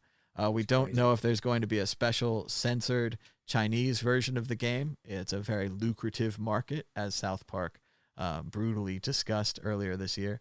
And they might make a censored Chinese version. Even now, the people who were playing the game were playing it illegally. They'd imported it from other countries and so on. So. I like that I like the broadness of the ban. I like the way that they're like, even the image of the raccoon is dangerous. Right? The Animal Crossing raccoon has led you to freedom of speech, and you cannot have even the smallest freedom of speech. Balaji writes, bailouts are bad for several reasons. Number one, demand has fallen off a cliff. Many airlines are zombie companies. Number two, monies are politically allocated, not directly fighting the virus. Number three, it's an upward redistribution of wealth. Number four, there's no end to the printing until destructive inflation. There is an infinite amount of cash at the Federal Reserve. There really is. Oh, yeah. Best case for the COVID is that it's more infectious than we think. It's been spreading really well, but maybe not killing enough. So everyone's hoping that they already have it and that it's already spread through the population, and that, again, this would be one of those hopeful things, right? I hope it's true, right? But it might not be true. But yeah, they hope everyone's already had it. Then we can just relax, right? The bigger the denominator, the more people caught the virus without realizing it. The more people that caught it without realizing it, the less severe the disease looks, and the faster we'll get through its brutality and emerge into a strange post-pandemic future. Oh boy, looking forward to that. Strange post-pandemic future. I do think it spread a lot farther than we thought. So based on a few kind of things like the testing that came out of Italy with people giving blood, having the antibody. So yeah, I don't know. I'm optimistic. I'm optimistic too. I'm trying to get an image here from the Naked Gun movies. Damn it, it's not loading. Damn. Oh, which one? The one where they're wearing the condoms. Yeah, the giant full body condoms. I've got that. I don't know. Here, let me give you this. I can't get the darn page to load, but it's there on Google Images, so we can just enjoy it there for people that haven't seen Naked Gun. But yeah, I'm looking forward to getting out there. Look, Google's even got a heart on their thing right now. There's going to be some romance in the future. It's going to look like this. Full body plastic condom suits. This is awful. No one wants this. This is bad. But again, otherwise we're going to have that VR thing. Like, you mean you actually touch people? Oh, gross. Demolition Man. We got to watch Demolition Man again. Such a great movie. And I've been a fan a long time, but yeah, now it's become even more true. This is a great essay, and now I really want to check out Camus' The Plague and Coronavirus. He talks about how he was looking for kind of the theme to his next book, and he actually had started to disagree with his previous books. He didn't think that there was a value in the absurd, that pointing out the absurdity of things was not necessarily useful. And in this book, he talks about the plague, and he uses the plague as a metaphor for essentially Nazis, the brown plague. was what they had, and it rolled through and it changed their society and it changed everything. And it's a good metaphor to understand this plague, and also a good time to read Camus. I've read The Myth of Sisyphus. It's good stuff. Simply put, we must imagine Sisyphus happy. Sisyphus famously pushes a rock up the hill. When he gets to the top, the rock rolls back down. He goes back up and rolls the rock up again. What we have to imagine, according to Camus, is that Sisyphus is happy, that the ability and the act of pushing the rock up the hill is satisfying, even if the ending is not. The rock rolls back down. You have to repeat your task. Satisfaction, just enjoyment in basic things. I do wonder every now and then whether when I'm throwing the ball for Dave Growl, if he actually likes the ball being thrown, or if he's actually thinking, "Oh shit, he's missed, he's dropped his ball," and he runs and get it back. So he thinks he's in this perpetuous Sisyphus thing where he's pushing my boulder back up the hill by bringing my ball back. But hopefully he's not. Hopefully he's just generally happy. And I think that's it. I think that the dog would act like Camus would want us to, that the dog just appreciates chasing the ball. The dog doesn't think, oh no, I got to chase that damn ball again. And again, this is another, maybe a wish for a smaller intellect, right? If only I was dumber than myself, I could just enjoy things, right? That the true liberated people are the dumb, and that you envy them, and that actually thinking and having this brain is a big pain in the ass. And, or actually, that's funny, a pain in the birth canal, because having large brains on humans was actually an evolutionary feature and a function, and a bit of a disaster for a while there. It didn't work that well. Eventually, humans adapted something about the way women's hips and the pelvis opens, that it can allow a larger head to come out, essentially a larger brain. Oh, here we go. We've got some distraction for you. Here's some pre-pandemic pinball. I think, Dan, you might have even been with me when I shot these pictures. They're a little old. Here's Creature from the Black Lagoon. This is a great game, especially this one here. You can see they've fixed the lighting. So one of the things they're doing on old pinball tables is going through with modern LED lights, which are much better than old incandescent bulbs, and replacing the lights. Screens. Yep, and the little screen and the lights on the play field here are very bright and very new. So this is an old pinball game, but they've made it modern. Here's the X-Files pinball game. I think I'm using the fisheye lens here, which I really like. It brings in Starship Troopers and GoldenEye. The tables next to us, we could see those as well as having a nice view of the play field if you zoom in. Here's Arabian Nights, classic pinball game. You can see Bugs Bunny and Space Shuttle on the side. And finally, Theater of Magic with Wipeout. And I don't know that other one. Looks like maybe a baseball game or something. But there's some classic little pinball from Las Vegas, the Pinball Arcade, which used to be really easy to visit. Now it's a little harder. Yeah. Haven't been out in a while. But that was a good palate cleanser, right? That cleaned you right up. You're feeling better. Let's keep going. What else have we got? Google is rebranding Hangouts Chat as just Google Chat. As Matthew Green writes, if God really has 9 billion names, Google has used at least 10% of them just for names on its video conferencing product. And they do keep changing the name and changing their system. They just can't seem to get it right over there. And they killed the product that I used to use, Google Hangouts, which used to let you broadcast on YouTube. I thought it was really neat. But yeah, they gave that up to Zoom, and now Zoom's a giant company. So a great idea, Google. Now they're just going to have to buy Zoom at some point. More distractions. I was scrolling randomly through my photos, looking for something to share, and it landed on this. This is St. Patrick's Cathedral in Dublin, Ireland. Obviously, 2019, last year. I don't go anywhere anymore.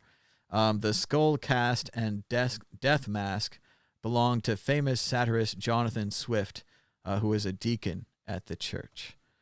So kind of morbid, but kind of neat. Jonathan Swift, great author. Gulliver's Travels, which again is just a big political metaphor for his times. He went to all these different cultures, imaginary cultures, and then he just kind of satirized his own time. And of course, my favorite, Swift F's essay is a modest proposal in which he says that the poor should simply sell their babies as delicacies to be eaten by the rich. And he keeps that up. He's very serious about it. He goes through all the numbers, how much money they could make, how they'd have less attachment after they did it a few times, and how the rich could be enticed to put a high price on the babies of the poor. Jonathan Swift. Great stuff. And also, I was in Ireland. I took this picture that actually looks like the wallpaper. But yeah, I used to have computer wallpaper that looked like this. I remember it might even been Windows 3.1 or something. But yeah, it looked like this. And now I've actually been there. So how cool is that? That's the Trinity Library in Dublin, Ireland. It's in the college there, Trinity College.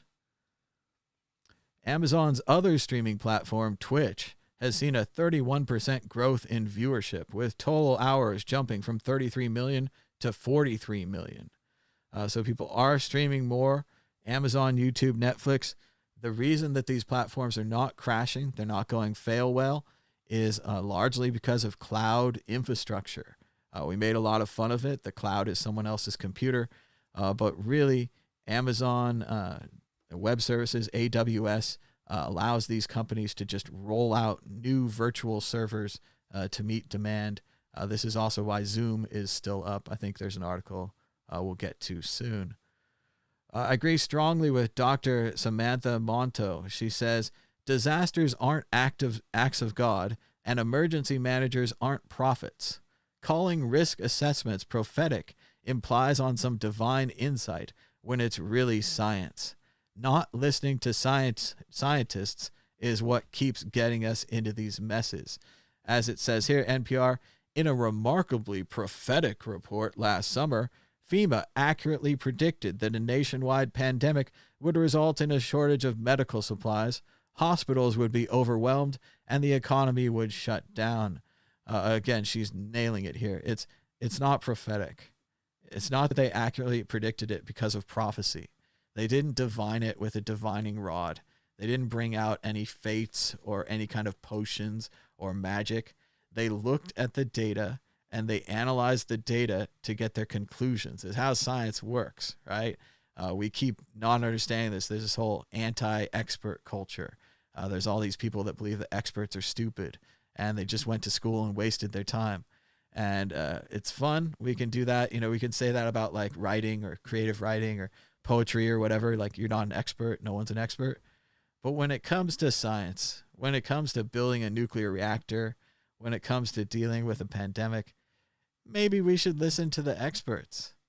Maybe next time, experts, right? Not just having to call them prophetic, months later. Experts. There's a palette cleanser. Here's some more cool pictures of Dublin. This is St. Stephen's Green. It's like a little park in the middle of Dublin.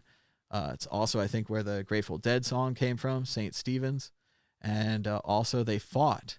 They fought here. I read some of the plaques. They said they had set up like sandbags and they had riflemen and they were fighting in the streets of Dublin. So this park was also a battlefield.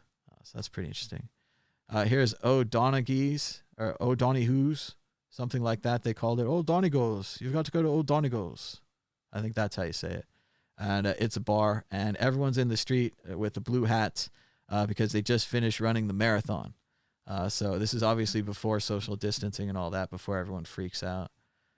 This is a Greek Orthodox church. You can see the columns in the front, the Ionic columns.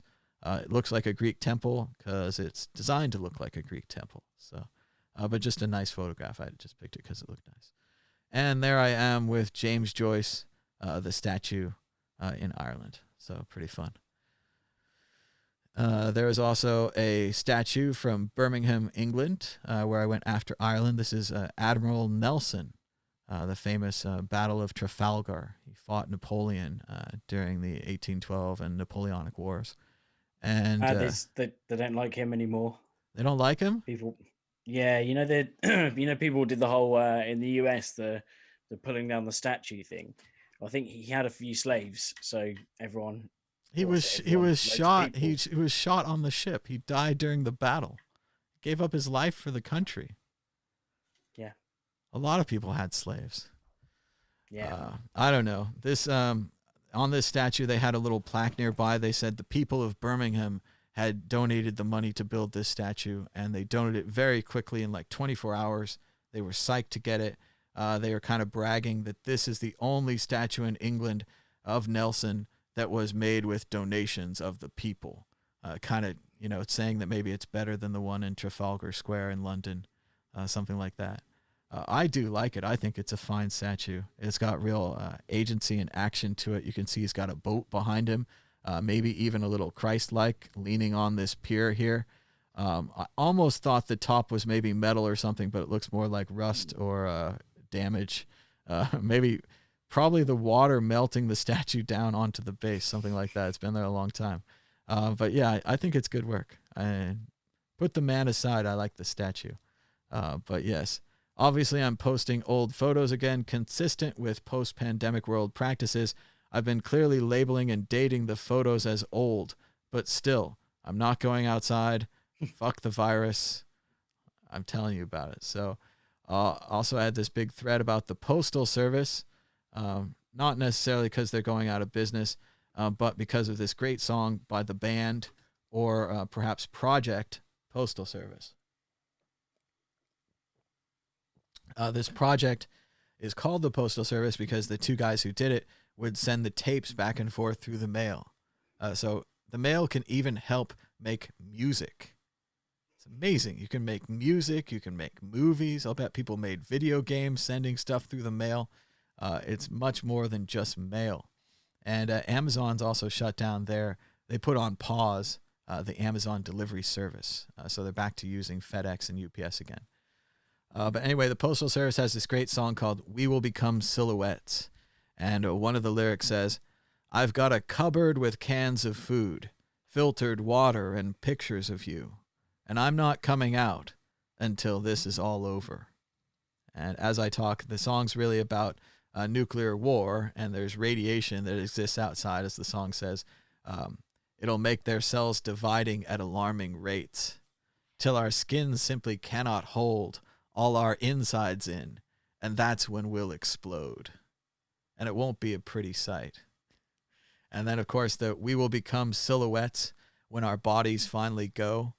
That has a little bit, to me, of Hiroshima or Nagasaki, where the flash of the nuclear bomb actually turned people into silhouettes, shadows on the wall. But there's still, even if it's about a post-nuclear war, not a pandemic, there's something triumphant about the opening lines. I've got a cupboard with cans of food, filtered water, and pictures of you. I'm not coming out until this is all over. He seems kind of strong for a bunker man. He's got the water, right? He's got food. He can live. He's got pictures of you. He's got romance, not quite romance. And it's good enough, right? He's not coming out till this is all over. I thought it was pretty good. And then the Postal Service toured only once in 2013, and I was fortunate enough to be there. And if you go on Twitter, you can check out my video of the Postal Service band. But if we play it here, they'll surely take our ad rights. Not that it matters. We get like 50 cents a show anyway, but it's something about I don't even think I monetized this one. I was like, forget it. They flag everything with coronavirus in it anyway. So how can you not talk about it? You're just being inauthentic.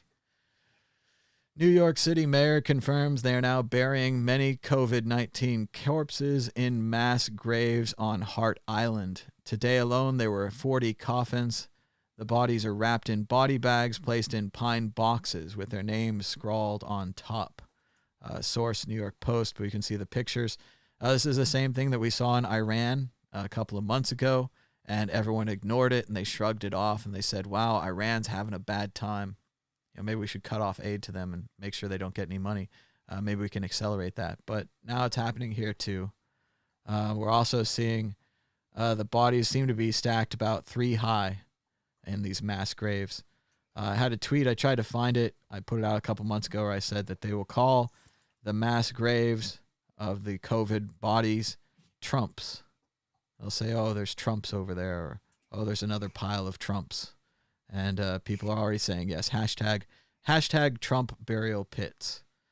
We are so tired of winning. We're burying people, stacks of 3 of them, in pine boxes in New York, in the U.S. So yeah, maybe we should have reopened. We could have had bigger mass graves. My only regret is that we didn't kill more Americans with this virus. If only we had if only we could reopen sooner, we could have larger mass graves. Nobody has larger mass graves than America. You're going to be so tired of winning by the time this is over. You're going to want to put in a mass grave. You're going to be like, that sounds like a fucking vacation from all this winning.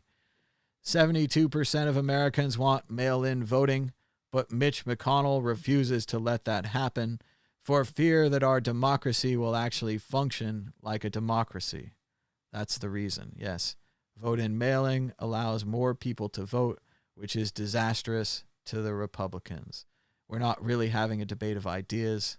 We're having a debate of who's allowed to vote. Chris Hayes says the same thing. Pandemic strengthens the case for universal basic income. You know that. I know that. American people know that. Authoritarians have 6 classic moves. Trump's response to the COVID virus uses all of them. But he's actually more of an incompetent, foolish authoritarian. But as it says here, that doesn't make him any less of a threat. Here we go. Matt Gaetz is a moron. We all remember Representative Matt Gaetz. He famously wore a gas mask to the Capitol. He was sitting in the House of Representatives with his gas mask on during the early stages of the coronavirus. He was, of course, making fun of it, acting like it was a joke. Oh, it was funny at the time. All the conservative stations played it. They all had super fun with their moron in a gas mask. But now it's gone back on him, and he's trying to change what it meant. Let's watch. This is pretty fun. I find it rich that Congressman Gaetz is talking about politicizing this after the stunt you pulled on the House floor with that gas mask. I hope you're going to lend that to your constituents. Give me a break. So I was making a point that we should be concerned about it as congressmen, because in Congress we go through the dirtiest airports and we interact with a lot of people. And by the way, I've been right. A lot of members of Congress have turned out to be positive. So give me a break. You can't ascribe my motives any more than anyone else could. Nobody can hear this. Stop. Stop. Bye, Matt. Stop. Nobody can hear this. People try. Bye, Matt. Wasn't that great? He's like, no, I was meaning that Congress, the airports are dirty. That's what I meant. I wasn't making fun of metaphorical pandemic that killed, 15,000 people. I wasn't making fun of that. I'm not that kind of jerk. Oh, wait, he is. And we've got an update on Factum. Previously, we had said that Factum was going into receivership and bankruptcy. It is not. Factum cut 80% of its 10-person staff. That do the quick math. That means there's 2 people left at Factum, and that they say the protocol is going to run whether or not Factum Incorporated continues or if we get reorganized. I kind of like this. This kind of goes back to what I believe about the Factum people, that they are willing to just keep this thing running. And that unlike, say, ChangeTip, who went out of business and doesn't exist at all, Factum at least wants to keep serving the data that they've allegedly stored in their unbreakable, all-powerful blockchain. It's funny, though, because, the 2 employees want to keep going, but their lead investor wants to get liquidated. So what this really means is that the idea had its day in the sun, right? We gave it a shot. Are we going to store deeds and land rights and whatever else on Factum on a blockchain? The answer is not right now. So Factum is not ready for whatever it is right now. It's not a profitable company. The investor wants to liquidate, get his money back, but that would, or some of his money back, that would resolve, of course, breaking down the product. The product wouldn't be able to run anymore. It wouldn't be able to serve the data. So the 2 employees are against this, and now they're at odds. So you still lose all your money if you bought the token sale, but maybe you invested in 2 employees keeping it running for a couple more years. That makes you feel better. Check it out, the Tower of London, October 2019. How cool is that? Dude with one of those sweet beaver skin hats or whatever He's got this mask around his mouth, this kind of strap keeping his mouth safe. That's a coronavirus protection there. That's a bonus thing. No gloves. It's like a ball gag. I know, it does look like a ball gag. I'm not sure. Mm. And again, how incredibly uncomfortable. Also, you have to walk with this thing. I'd think it'd move around like a monkey hairdo or something, like a rock and roll wig. I'd be like, oh boy, you know, the Beatles. But yes, nice and distracting. That was at the Tower of London 2019. Let's see, this guy, he's physically sick right now. How did we lose our way so badly? I grew up in a time where things mattered. Today, the masses in his chosen profession, which seems to be stockbrokers, are cheering. Why are they cheering? Did the economy reopen? No. Did the companies we're buying and selling ownership shares report solid earnings? No. Has COVID-19 disappeared? No. Major League Baseball announced their first game? Nope. They cheer because stocks are higher. They cheer because the Federal Reserve has abandoned any bit of morality that might have existed. They cheer because the Fed just threw another kitchen sink at the markets, announcing another $2.3 trillion in buying. Bianco Research summed it up perfectly, saying, new SPV to buy $500 billion worth of munis. We'll buy junk now, if downgraded after March 22nd. We'll buy junk ETFs, now HYG. I don't know what that means. We'll buy PPP and CARES loans, expanded existing SPVs. So it just basically, it seems like they're buying everything. They're not just buying the top levels anymore, the safe things. They're buying the unsafe things. They're trying to bail out any investor they can, or at least get people something back for their money. Pretty exciting to see a stockbroker go in this and start talking about morality, right? Morality is good and bad. The idea that, you know, doing something bad, like cutting off aid to Iran, could cause thousands of people to die. Doing something good, like reactivating aid during a crisis, could save thousands of lives. But that would be a moral choice that you'd be making. Normally, you just want to see what side's going to make you more money, right? That's a financial choice. That's different than morals. Morals are different than finances. There is an infinite amount of cash at the Federal Reserve. That's funny. And there's Thomas has just posted the hash rates after the split, because I know that some more shifted back to Bitcoin. 98.8% is on Bitcoin, 0.5% on Bcash, and 0.7% on BSV. It's just getting savaged. Come on, guys, give up. The war is Just over. go to Bitcoin. War is over. We told you how it would end, and it ended like we said it would. They get nothing. You get nothing. Yeah. Nothing. Savage. Here's a graphic you can see from Kramer's show. In the background, the Dow's best week since 1938. In the foreground, more than 16 million Americans have lost jobs in 3 weeks. So really a contrast between this bizarre early stock market rebound, might be a dead cat, and the reality of 16 million Americans losing their jobs, likely losing their health care as well. And for most of these people, there might not be a company to go back to. If all the small businesses go out, if all the restaurants go out, they said already, I read an article recently about comic book stores, and they said comic book stores are gone. It's already happened. Like they say, oh, restaurants have a couple months. Comic book stores didn't have that. They saw this coming. They threw in the towel right away, and that this actually does affect people. There's now no way to distribute comic books in the old format. They say even the major distributor, the company that sends them around, is going out of business already. So yes, the entire comic book industry has changed. That might not matter to you, but just expand to any other industry, and I think you're going to see the same kind of strategic and structural problems. We talk about how Americans don't have another month of savings.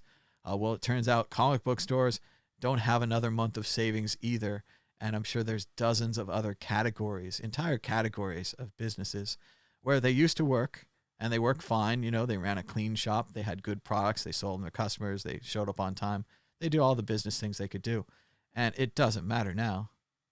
And again, we didn't save the firms. America put everyone on unemployment insurance. They didn't save the firms like Denmark.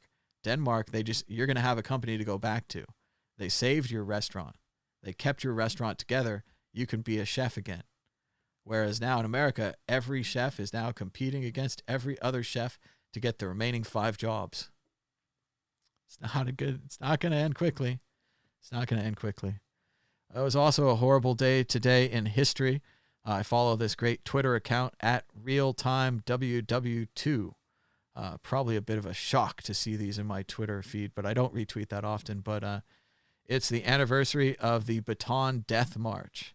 The Japanese have been overwhelmed by 80,000 newly surrendered American prisoners. The Japanese are ordering their captives to march north through punishing Filipino terrain without food or water. The Japanese troops, indoctrinated by Bushido Code, Warriors Code of Honor, hold surrender dishonorable. They began the Bataan March of Death by massacring around 400 Filipino officers. The American General King, when he was about to surrender, the only other alternative would have been a fruitless and violent frontal assault, everyone getting killed. He says, "Will my troops be well treated?" Bland reply, "We are not barbarians." But maybe they were. Classic World War II there. Since March 13th, President Trump has praised his own coronavirus response at least 116 times. That's a lot. Sure, we've had 470,000. I wish I had his confidence, to be fair. I wish I was able to pat myself on the back as much. There's something special about him these days after the impeachment. And again, I've been watching this guy since he was real estate, since he was still divorcing Ivana Trump and cheating with Marla Maples. Then he was marrying Marla Maples, and then he was divorcing Marla Maples, and he was treating with, I don't know, Ivanka Trump no, not Ivanka. Then I think he moved on to Melania. But 116 times since the impeachment, he's free. This is a free man. Like, this is, you think about, what is freedom? What is power, right? Sir Jerry Seinfeld, like, he's a powerful comedian. He does whatever he wants. He has $1 billion in Seinfeld revenues, right? He keeps getting more. They keep playing the show. That's pretty powerful, right? But if Jerry Seinfeld said something horrible, like Mel Gibson or something, we'd destroy him, right? He'd disappear. These days, if he touched a woman's exposed back or made a woman feel uncomfortable, we would destroy him, right? We would wreck him. This guy's definitely said crazy things. This guy's definitely touched people inappropriately. It doesn't really matter. And that's kind of the beautiful, like, history of his life now. Like, if we really go back, and maybe it ends differently. Maybe it ends with accountability. I don't know. But if we go back, it's just this beautiful, like, flaunting of the rules. Like, the rules say you can do this. The rules say this. His businesses go out of business. He's saved. Somehow the money comes out. His political career, he does all these opposite things no one else can do. And now, after the impeachment, I just see there's no controls. Like, the truly galactic, like, direction. Like, he can go in any direction. He could say anything. He can justify anything. I mean, he fixed his hair during the conference. He talked about it. He said he was #1 on Facebook. He said he understands science so much he's like a doctor. Like, there's this thing, there's a play or something, The Madness of King George, right? And maybe during the Revolution, King George wasn't quite all there together. And the colonists were asking for some pretty minor things as opposed to losing the colonies. And he didn't want to give them anything, Fuck the colonists, right?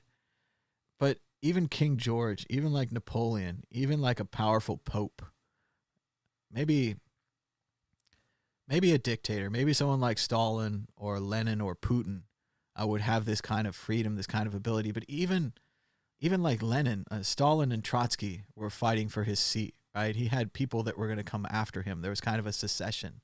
The way that this has built up, other than maybe secession through his family, it's ultimate power. It's been grasped in this entire person, and the impeachment's gone. there's no check on anything. I mean, even now they're saying the Democrats could impeach him again for coronavirus, or they could impeach him again for this and that. And we all know that, nothing's going to happen. Like he can't be punished in any way. Like right now it seems. And maybe this is just a brief period of time. And later on we look back and we're like, oh boy, did that guy get it. But right now, it looks like he can just get away with anything. And he doesn't care. And there's no consequences. It's a unique human We got some news experiment. in. So Nate's saying that 14% of blood tests show that 14% of people are now immune to COVID based in one town in Germany. Well, that'd be good. That sounds like positive news. I'm in favor of Positive. that. Yeah. That's good stuff. I like that. How'd they find out? They test them? MIT. They just have a hunch? Well, yes, MIT. I just had a hunch. Oh, I'm sure they I were just had a hunch testing. that 14% Blood of test. that German town. No, they used a COVID test, didn't they? We're stopping those in the United States. We don't need those. Come on, dude. We don't need to test people. You kidding? Psh, I had a hunch. I had a hunch that 14% of that German town had developed antibodies. I am really good at hunches. I'm like doctor of hunches. Probably the best at hunches. Probably the best. Probably the best around. I got a lot of, there's bodies. Look at these bodies. We thought 6 weeks ago, we caught a glimpse of the mass graves dug in Iran, so large they could be seen from space. Americans were horrified and complacent. Now we watch dead bodies in New York. I don't give a shit. I moved to Florida. Florida's better than New York. Fuck New York now. So yes, Adamant Capital founder, that's actually Turda Meester. He says that they should shut down Bitcoin Cash. They should admit failure, and they should stop all this nonsense. To which Nunya Business writes, I'm sorry, have you met Roger Ver, the narcissist? So, yes, it's unlikely that they're going to just shut down Bcash. Here's Tur's original tweet. He said, in his opinion, Bitcoin clone Bcash, parentheses, bitch, should admit failure. It's completely centralized since 2019. It's declined 96% against Bitcoin. I'm sorry about your money. I'm sorry for your loss. Barely any users, no credible development community, no scaling process. Friends don't let friends buy Bcash. And he links to the transaction highway, which was previously an attempt to compare the two. And one of those roads just seems one of those roads just seems empty now. One of the roads. Can we check it out? Like, can we just see just to see all the live? Let's see here. So, graphics and sound. Oh, here we go. Oh boy, it's got a lot of sound. Okay, I tried to mute it. Sorry, everyone that has headphones on. They're all crying now. But yes, we can see the Bitcoin lanes. It's just going by. They're swinging by. And the Bitcoin Cash looks like there's just a couple motorcycles. I remember when there was actually a reasonable amount of traffic, and I was thinking, yeah, that's it's the Bitcoin Cash is doing. It's not quite dead, but that's just that's looking pretty bad. That's probably people redeeming their old private keys, their old Bcash. Well, these are probably all people sending it between exchange, getting ready to sell. It's like guys like, close, get my block through, I gotta sell. Oh shit, I gotta sell. I'm later. Get my block through. Oh shit. Sell. No. Oh well. Let's see. Yeah, Trump said he's immediately sending 100 ventilators to Colorado at the request of Senator Gardner. Seemed innocuous, but now it seems like the tweets, he's turned life-saving medical gear into a form of patronage. That's right. States that Trump likes seem to be getting more medical gear. And again, it's like it's the equivalent of throwing out the toilet rolls in Puerto Rico, isn't it? But only to your friends. It toilet rolls, or it was toilet paper and or it was paper towels, maybe. That was in Puerto Rico. But yes, it's only to his friends. Only for my friends. And it's just, again, you're a bad criminal. You're not a very good criminal. Like, everyone's going to know later. Like, right now, sure, we're really busy. We're not keeping track of every ventilator in the country. But later on, people are going to write reports, and they're going to be, this state, Florida, which Donald Trump likes and needs to win re-election, got 3 times the amount as this state, California, which Trump doesn't like at all. Like, we're going to know. This is another one of those, like why you wouldn't do a crime with Bitcoin. Like, obviously, you wouldn't do a crime because they can just track all the money and be like, oh, you paid this guy this to do that. You paid this guy this to do that. I mean, they track all the money. You'd have to be a stupid criminal to use Bitcoin that way, just like to do this kind of tweet. Like, I'm sending 100 ventilators to my friend in Colorado. It's just a bad look, man. I mean, it's going to come back on you later. Like, if you're really smart criminal, maybe you find a way to like do this under the tables, or like you deliver them like, Florida got ventilators out of the back of a truck. We don't know where they came from. You know, like there'd be mysterious deliveries and things. No, you're just doing it through the supply chain. We're just going to find out later. Hey, it's Friday. Yay! We did it. Doesn't really matter. I work every day. I do these shows every day, so it makes no difference to me. It's just that Friday means I'm behind the 8 ball on the Bitcoin group, which I didn't write and didn't schedule, but still somehow are going to perform later. Oh, that looks broken. I think we broke it. What? It seems all broken now. Let's refresh. I think it was. There we go. I think it had batched. I think it had batched the transactions because we were off screen, and it wanted to show them back when we came on screen because there was like a fleet of motorcycles, and then this thing was. Oh, it's kind of too. cute. I thought for a second there it was being used, but. I know. Then we refreshed the page and it didn't work. Damn it. If only they could do that, they could have a successful project. Let's go ahead and open it up one more time to phone calls. If you'd like to join us on the show, put your own opinion in, stand up on your own 2 feet, say whatever you want. Well, pretty much. You could even say, make me introduce some other random show like you did yesterday. Dan, you missed it. This dude called me up.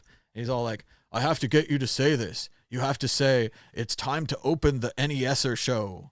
And I'm like, what's the NESer show? You know, I don't want to say, it could be something fucking horrible, right? And he's like, oh, it means not another show. I was like, that's the dumbest name I've ever heard.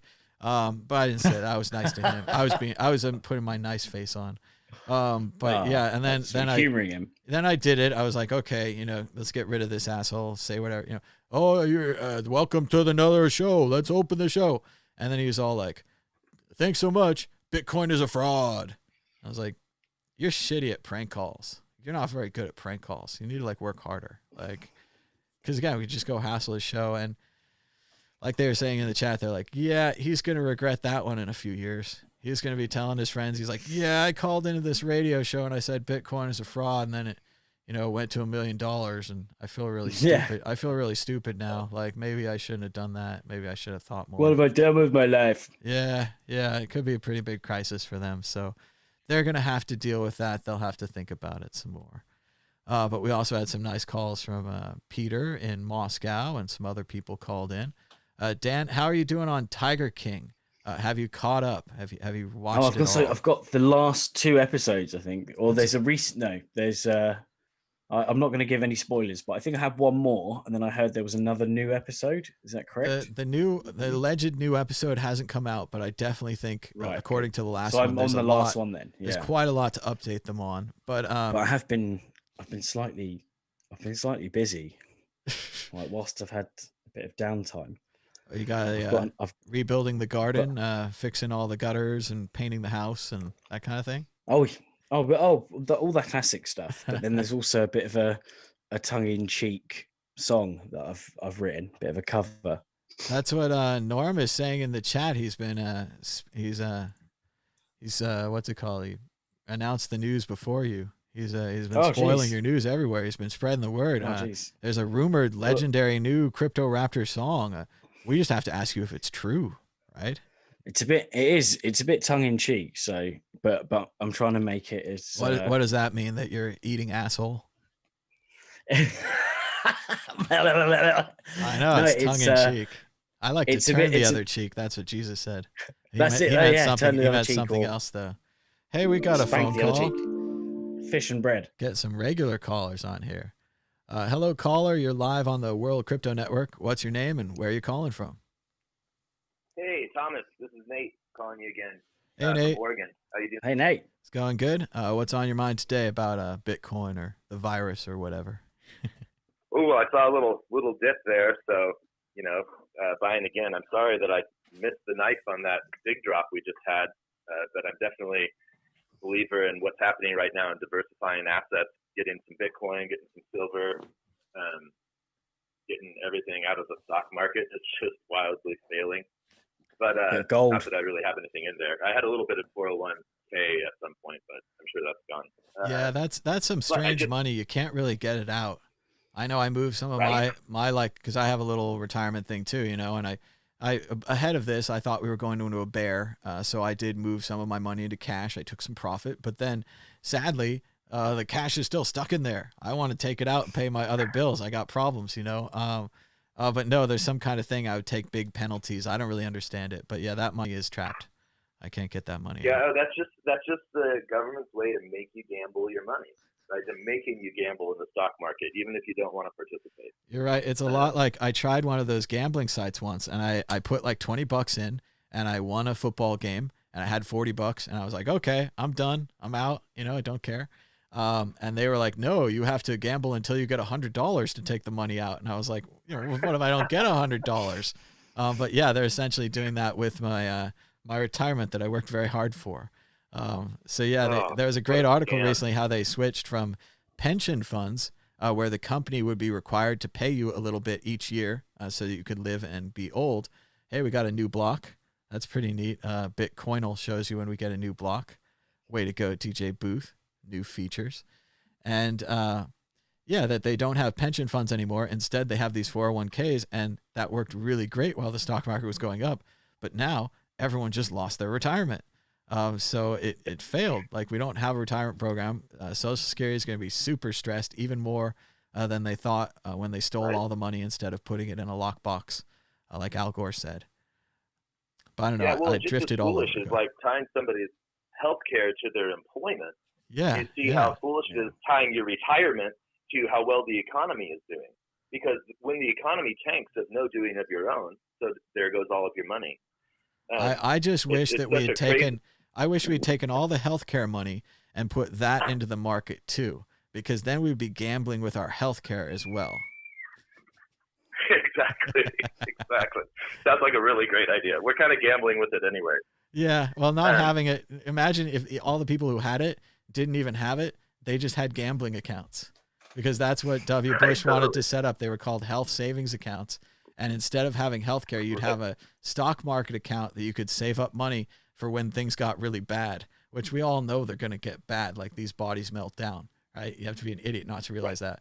But no, we're just going to keep going with the whole for-profit thing, see how that goes.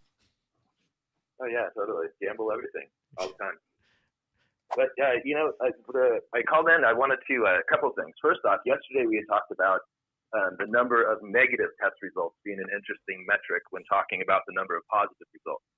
And so I missed the first part of the show. I wasn't sure if you had caught that. I tried to talk about it, but I don't have quite the right website. You know, certainly this is kind of an ad hoc daily show. So, and I showed the hospital numbers. We tried to go over the beds. I showed the severity. It was like 96% not severe worldwide. Right. They didn't have severity numbers for the U.S., so that didn't help me much. I'm certainly trying, and I want to present good and useful information. But if there's not a good website for it, it's very hard. So. No, you're awesome, dude. I love what you're doing here, and I really appreciate the forum and the people in the chat and everything. I mean, this is my people right here. Hey. Even though everybody has different views and opinions, this is been a very respectful place to talk about these things. But, you know, the interesting thing was I wanted to, you know, on the Worldometer, they do have where I saw total tests broke down per state. So you can extrapolate just by taking the total tests and the positives, how many actual positive tests out of how many negative test results. So, you know, you see 9,000 positive results, but they did 29,000 tests. So that means 20,000 people were negative. And then the other thing was I just wanted to mention that MIT thing has really got me some hope today. That MIT Tech Review on that study in Germany, and I am seeing that some people are saying, well, we may be questioning the numbers out of Germany, and that's cool. And maybe the numbers are questionable, but we have seen in other countries blood tests for antibodies, and the fact that it seems like in most cases you can't get reinfected by the same strain twice. So I thought that was interesting. Now, there are a couple strains out there that you can get infected with multiple strains, of course. And it seems like maybe there may have been some more severe ones in places like Italy, maybe even had a different strain, some people are saying. But I thought that study in Germany was interesting, and it's also good that it's a sample of the German study can outweigh that Chinese study. They had a Chinese study a little while ago where they were worried that people weren't forming antibodies. It was a very small study. I hope the German study outweighs that. But yes, we're definitely monitoring this new stuff. Sorry, go ahead, Dan. I was just going to say the sample size is, it's 500 residents, so it's not huge, but it's, it's at least I think quite promising in the early stages. Obviously, they're going to need to see. I think that other stat you pointed out, mate, it's a very good, interesting point that we don't have that on, say, the normal worldometers. Be interesting if we could see, right, there's 20 million people, 20 million, tests, but only 1.6 million cases. Now, I know that's obviously not the case. Exactly. It's nowhere near that, but it's a very important stat to have. You want to know, because if it is 20 million and only 1 point, it makes the numbers completely different ballgame. Exactly. It just kind of presents them differently. And that was kind of my point yesterday, Dan, when we were talking, was that how you present the data is really important. You present it one way, it looks absolutely terrifying. Oh my God, there was 10,000 new positive tests last night. Well, out of how many negative tests as well, So that's an important way to present the data. And Thomas, you're awesome. I love what you're doing. I don't think you need to change a thing, my friend. I just love to be able to tune in and say that, because, we talk about that, and it's funny because I've talked about this with like workmates and things like that. And they're like, conspiracy theory, next thing you're going to be talking about 5G. And I might, but I'm not gonna in that conversation. Right? And I'm like, no, this isn't a conspiracy theory, man. I mean, these are blood tests for antibodies, and this is how viruses work, So I feel like this is super hopeful news, and anywhere that we can point out hope, and that, Mother Nature is doing the job, then I think we need to point it out. So I appreciate the forum, and I appreciate you guys, and thank you. I'll hop off and let whoever else hop on.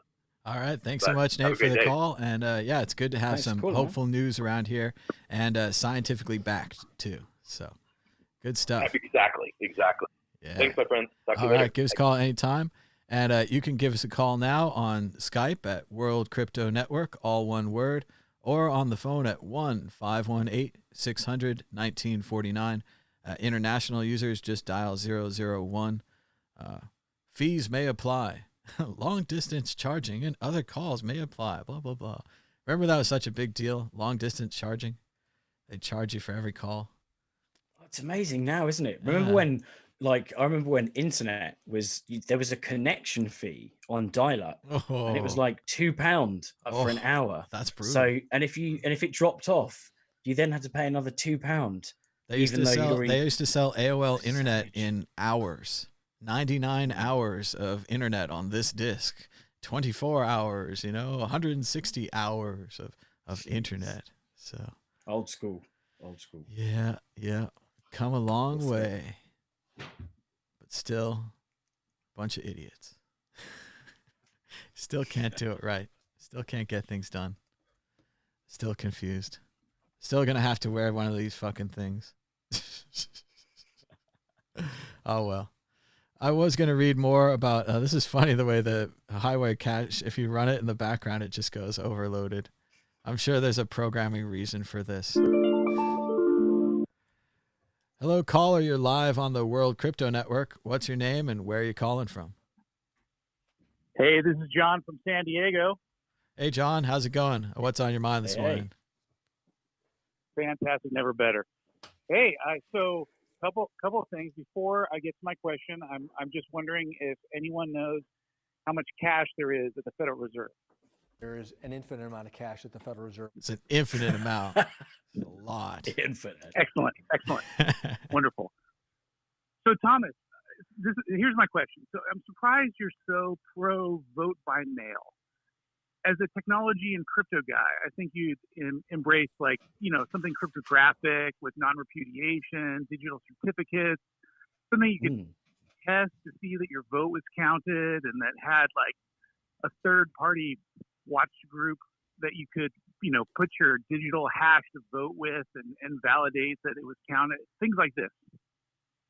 I agree. I think as a crypto person and as a computer person, I should be that way too. But part of the problem is that I am a computer person. and I don't trust other computer people.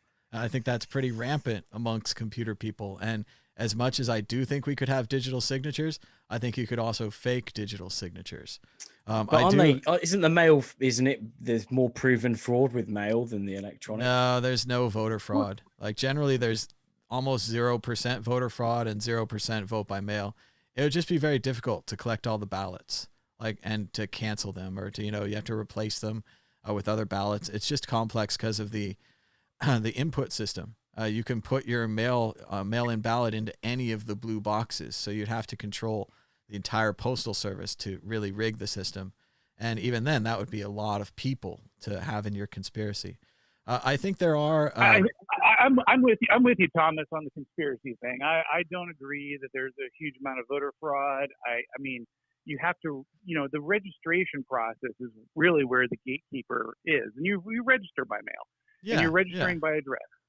And you have a local polling booth that you have to go to, and they cross your name off the list so that you're not going to vote twice. So it's pretty foolproof, but you still do have to go to the polls.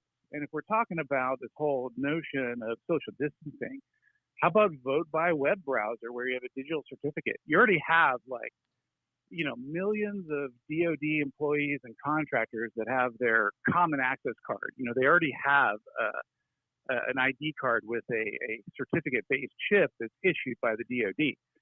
So these people log into their DoD websites, and their cryptographic token, is already used. You're already using, your PIN to unlock your certificate, to be able to, authenticate yourself, and to be able to do certain things. So it seems like we already have a lot of this infrastructure in place. Vote by web. And then you can and then people, if you want to, you can, issue your vote, or you can, give your hash out. I mean, we already have all these chips in our cards, in our ATM cards. It seems like issuing a DoD or a government digital certificate is not like super difficult. Well, part of the complexity comes, with I was going to say that. Yeah, part of the complexity is in the voting system. Basically, and we have to go back a while, and people don't really understand this, but voting without an ID is a right. Voting without an ID means that you don't have to go to the DMV and renew your card to vote. You might not be a driver. A lot of older people aren't drivers. A lot of poor people aren't drivers. So they don't necessarily have ID. So when these voter ID things come in, essentially what they're saying is restrict the voting pool to only people that have ID, which again doesn't matter to all the people that have ID, but matters quite a lot to those who don't have it. I think the reason not to do a web voting system is that we're just not ready for it. I believe it would be hacked easier than a vote by mail system. That's not to say that we can't get some of the same advanced features that you want from a vote by mail system. On my vote by mail ballot, they could put a QR code. When my ballot is run through the machine, I could have written down kind of the other half of that QR code, like the password. I could have saved it into an app. I could have scanned it anonymously or written down a little code on a piece of paper. And this could allow me to check later that my vote was counted by a tabulator. I could even probably confirm that my vote went a certain way, that I voted for this party or that party. That could be anonymized in the data. And we could have access to this whole anonymous set that then you could go in and say, hey, this one is my vote. My vote was counted. So I think we could add advanced features to voting by mail. But that core part right there where you're interfacing, that you interface directly with your ballot, that piece of paper is your ballot. So if there's a later proof that we have to go through, we're going to be going to the actual primary source document that you touched, the thing that you signed. And then when they're counted by human beings, they're going to count that. Any other system doesn't produce the same kind of paper ballot. Part of the voting system isn't just like, voting once through the web, but being able to rerun that election. So if you used any kind of web system, sure, they could have it spit out a card immediately, and we're going to trust that that card is a backup copy of your vote and that it verifies and everything. But we all know that entire system could be faked. Like the man in the middle, they could just be producing fake cards so that when we do the recount, it matches the fake total. Vote by mail is cheaper. And I think that, I mean, it's just, I think it's a better yeah, system. no, I think that goes to your solution there, where if people could, provide that validation, that non-repudiation, that ability to say, hey, I voted, my vote was counted, here it is. You might not be able to see the contents of my vote, but there's the hash that I produced. Well, I think you also need to see the contents. I need to know that my vote was marked correctly. Part of the problem with tabulating machines in 2004 is they just flipped the vote totals from Bush to Gore, right? Or from Bush to Kerry. We can't have that. Like, it has to kind of be verifiable. I would agree with this. And this is a second half of a vote by mail system. Sadly, they've already spent all that money on voting machines, individual ones, which again kind of seems, it doesn't make sense with our computer environment, right? They basically set up a bunch of terminals, and they don't have a central server. They're individual voting machines. They're more like PCs. They're less like terminals. They're less, connected to a central server. And weirdly, we have all these terminals in our houses and on our phones, right? So it seems like if we're going to do this, we could do it in a way that was along the ethos of a decentralized and cryptographic and validated nature. But I hear your arguments, and they're good arguments. I think we could. I think we still could, but we might need this kind of intermediary step where we use a primitive system, the mail. Again, originally people on horses delivering leather sacks full of letters. If we use that primitive system as a stopgap to get us to where you want to be, I think we could run straw polls on like a test system, like a web straw poll, like the way we do now with polling, statistical polling. We could do actual polling. Do you like this? Do you approve right track or wrong track of the country, or do you approve of the president? We could actually sample. That sounds like too much like democracy. What are you trying to do there? I know. Well, and if we could have that, then we could test the web system against the vote by mail system, and if they get the same results, 10 times in a row, we could go towards trusting the web system. But obviously, if there's a discrepancy, we need to have that kind of control group. And right now, we don't even have a control group. We have dirty voting machines. We have an unequal system. Depending on what district you live in, you might have more or less voting machines. Your precinct might be crowded or not crowded. It might take you all day to vote.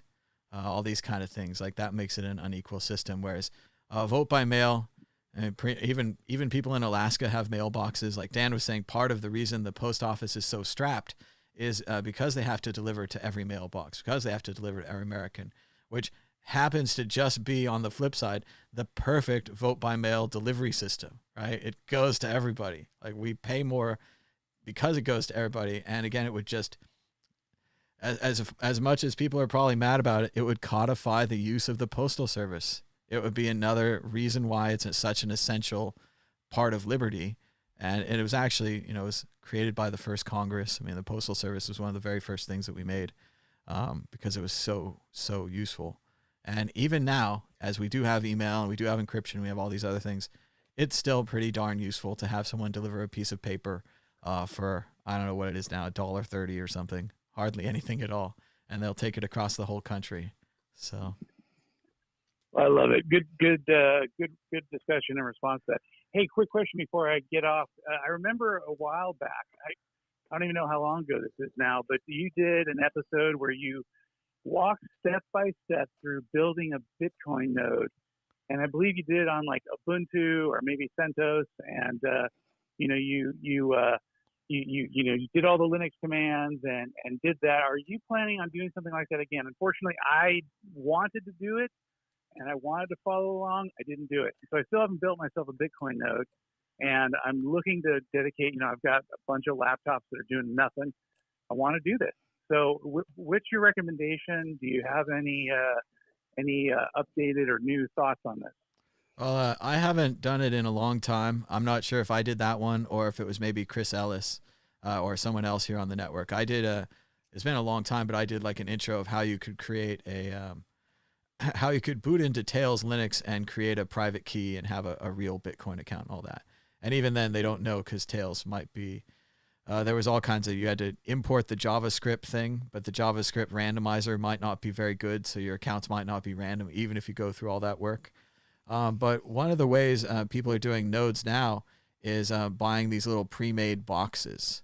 And this probably isn't what you're looking for, but companies like Nodl, Nodl, or Casa Hodl sell people these little boxes, and then it's more like an appliance. You plug it in next to your network box, and if you want to do more advanced things like send your own transactions, that's there. But if you just want to aid the network, you can just buy one of these appliances, plug it in, and you don't have to do as much work. Otherwise, I think you could build it from the command line and do it yourself. Yeah. Yeah, or just like if you want to run a full node, just get one of your old laptops and download the Bitcoin Qt wallet, and it'll just sync, and there you go. You're running a full node. That's all that it is. You can get more complex versions. You can run it on Linux, run it on a VPS, do whatever. But as long as you've got, I think at the moment it's 240 gigabytes, the Bitcoin blockchain size. So as long as you've got 300 and enough for your just slim operating system or whatever, then you can run your full node, and it's really easy. Now, do you know if you have to open a port through your home DSL firewall, or is it an outbound connection that you're making? How does that work in terms of? I don't remember having to change any of the ports, to be honest. So, I just literally fired up a Qt wallet, and you can still get it for like Mac. You can get it for obviously Linux, Windows. But just load it up, and if you need to change the ports, you'll realize because it's not syncing. And I think, is it like 8332 or something? So check it out, Bitcoin port. Yeah, it might use a port that's already open. You might not need that configuration step, but yeah. Well, I'm just wondering if it requires inbound, right? If you have a home natted DSL, or I'm saying DSL, if you need an inbound port to reach your node, if somebody has to hit that IP address in that port to get to my machine inside of my house, I'm wondering if that's a requirement. I'm not really sure. I probably should just research this and not call you guys and bug you, but I haven't heard anyone say. I haven't heard anyone really say. If when you have a Bitcoin node, how they communicate amongst themselves. How do they reach out and touch each other, right? Like, so it might be that they just use a traditional port that's already open, but I mean, it already sounds like, if you know about port forwarding, then you're capable of going into your router and forwarding the port. If anyone's listening home, it's actually not that hard. I mean, it's a series of menus. If you had the instructions, you could follow along. And the idea even makes sense. You have like a port number, and normally you want to block all these things because bad things could come in, but you're expecting a good thing on this port. So you go ahead and open it up, and now you can communicate. It's you used to have to do it a lot more. I think people have gotten further away from editing their routers these days. But yeah, I think it would be doable. I think you can handle it.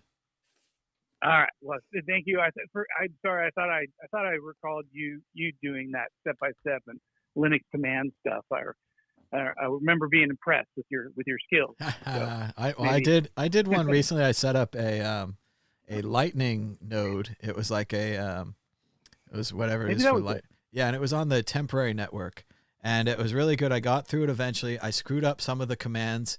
Learn from my example. Just read the instructions all the way. I kind of skim things really fast sometimes, so I don't read the end of the line.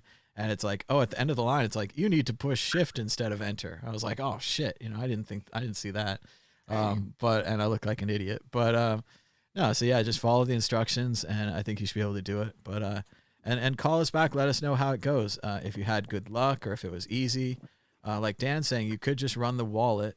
And that would be the simplest way just to support the network. I don't know if you could then send your transactions through it, or if you have to do that, that's like a whole second level. Yeah, it's the Qt wallet. It's where I started off. Well, if you use Qt, I guess, but if you wanted to configure like your web wallet or your wallet on your phone to like route your transaction, I mean, the fancy guys, they do all this stuff that like makes it worth it to run a node. The normal people that just want to support the network, they just kind of plug it in and it helps, So yeah, you just have to decide at what level you want to do that. And yeah, there's a lot of like privacy reasons why you'd want to run your own transactions and these kind of things. But for your average user, they might not care. So yeah. Yeah. Not everyone runs it. that would be like my next step, which would be to, use a ledger or Trezor and see that I can interact with my own node directly, or something like this to validate that the transactions are on the blockchain when I do it, or something like that. That would be kind of my next step in learning. But and that'd be a really good idea. I heard once, and I don't know that this is still true, but something that like all of the transactions or whatever for Trezor were going through a certain server. So someone had taken out that server, and then suddenly you couldn't send through your Trezor normally. And I'm sure they fixed this and it works now. But at the time, if you could just connect to your own node, then you wouldn't be so reliant on whatever they've configured in the software. You're now, managing your own things. You've taken more responsibility, which again could end horribly. Be careful with your money and everything. But it could end great. I mean, you could feel more empowered. You could start doing more software, more programs, trying new things because it worked, So. Well, I've had that same concern because, I do have a Trezor. I've tried out a couple of different, tokens and you browse to their website and authenticate, you authenticate to your own Trezor, but you're using their website as kind of your interface. And this has had me concerned if the Trezor website ever goes down. How do I interact with my Trezor when my front end is gone? Just a basic backup plan in case that happens, and it's not the greatest. Is you pretty much have to go back to your original seed. You've written down your original 24 words. You could then take that and import it into another wallet. Which would give you access to all the wallets that are connected to that seed. So all of your Trezor stuff would be all linked in there. I don't know if you get access to all the features, and I don't know about the altcoins and all that kind of stuff. That's complicated. I mean, you have to read some more on that. But just as a general Bitcoin thing, your Bitcoin wallet is your words. So keep your words safe. And if anything goes wrong with all the fancy devices, the reason you have the Trezor or the Ledger really is so that it can create the keys offline, because that's a little bit safer. They never touch the network. And so that you can sign your transactions offline and you can send them out that way. So it's a little safer for the use of Bitcoin. But if you just want to store it for 10 years, the words are pretty much as good. And you could just stack the Trezor right next to the words, put it all in the safe deposit box, or bury it under your house, or put it in cement, or whatever you want to do, send it into space.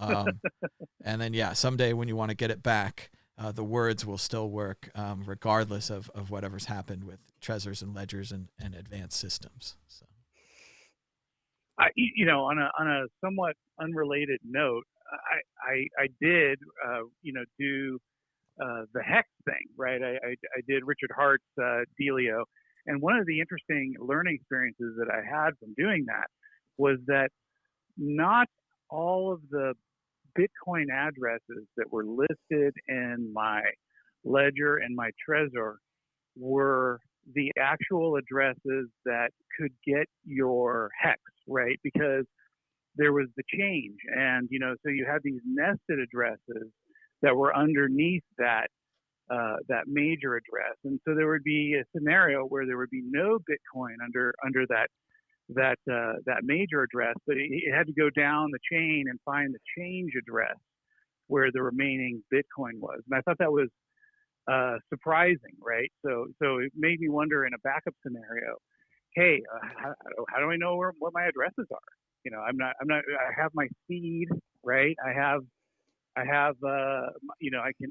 can do this, but I'm not really sure where my public addresses are, and if those addresses are even 100% correct. It adds some question marks to my mind. I don't know if you guys have had a lot of this experience. is, and I forget the word they used to describe it when they created it, but all of the seeds are now generated from the same seed. So when they make a new wallet, it's kind of linked to all the other wallets, so they would be able to find it. It's very complicated, I'm sure.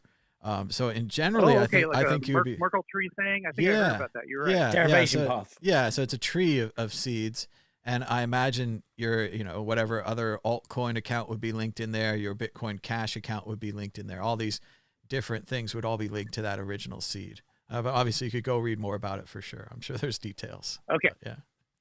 Thanks for addressing my general nonsense, but Oh, it's Good really Thomas. good, man, to have Glad the I talked to you. questions. A lot of people have these same questions, but they won't call in, and a lot of people will gain from this. And even if we're wrong, tell us in the comments. We'll go look it up. We'll repeat it tomorrow. We want to get all these things right, but it's complicated. And again, for new people coming in, even for old people that have been in this a while, they might not know. They might not have tried this. So it's always good to have these questions. It's really good. All right. Thanks, Thomas. Take care. Thanks so much, man. Give us a call anytime. And you can call us now on Skype at World Crypto Network, all one word, or at 1-518-600-1949. Kind of starting to lose my voice. Not a good sign for the Bitcoin group that I haven't written, that I haven't recruited for, that I'm supposed to do in an hour. But we'll see. We'll see about that. I had some ideas at the last minute, stories we could talk about. Stuff like...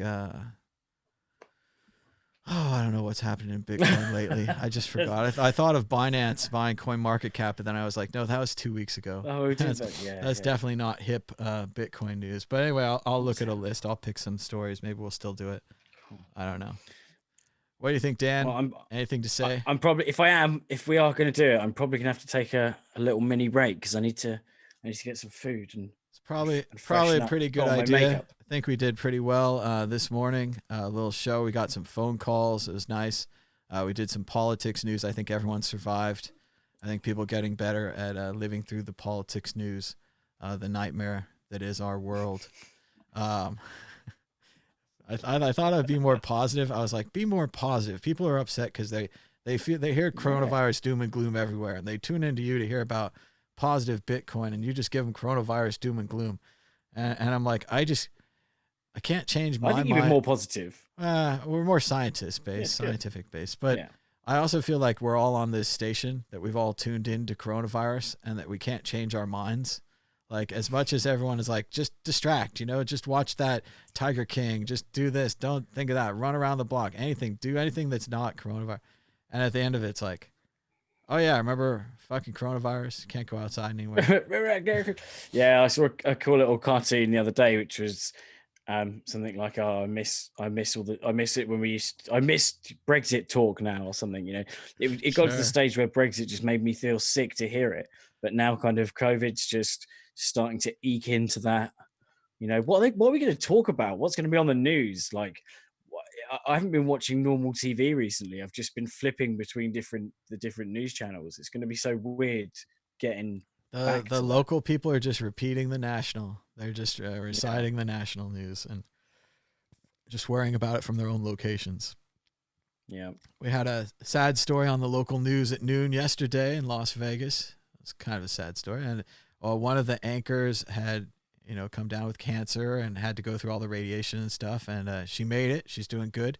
The cancer's gone.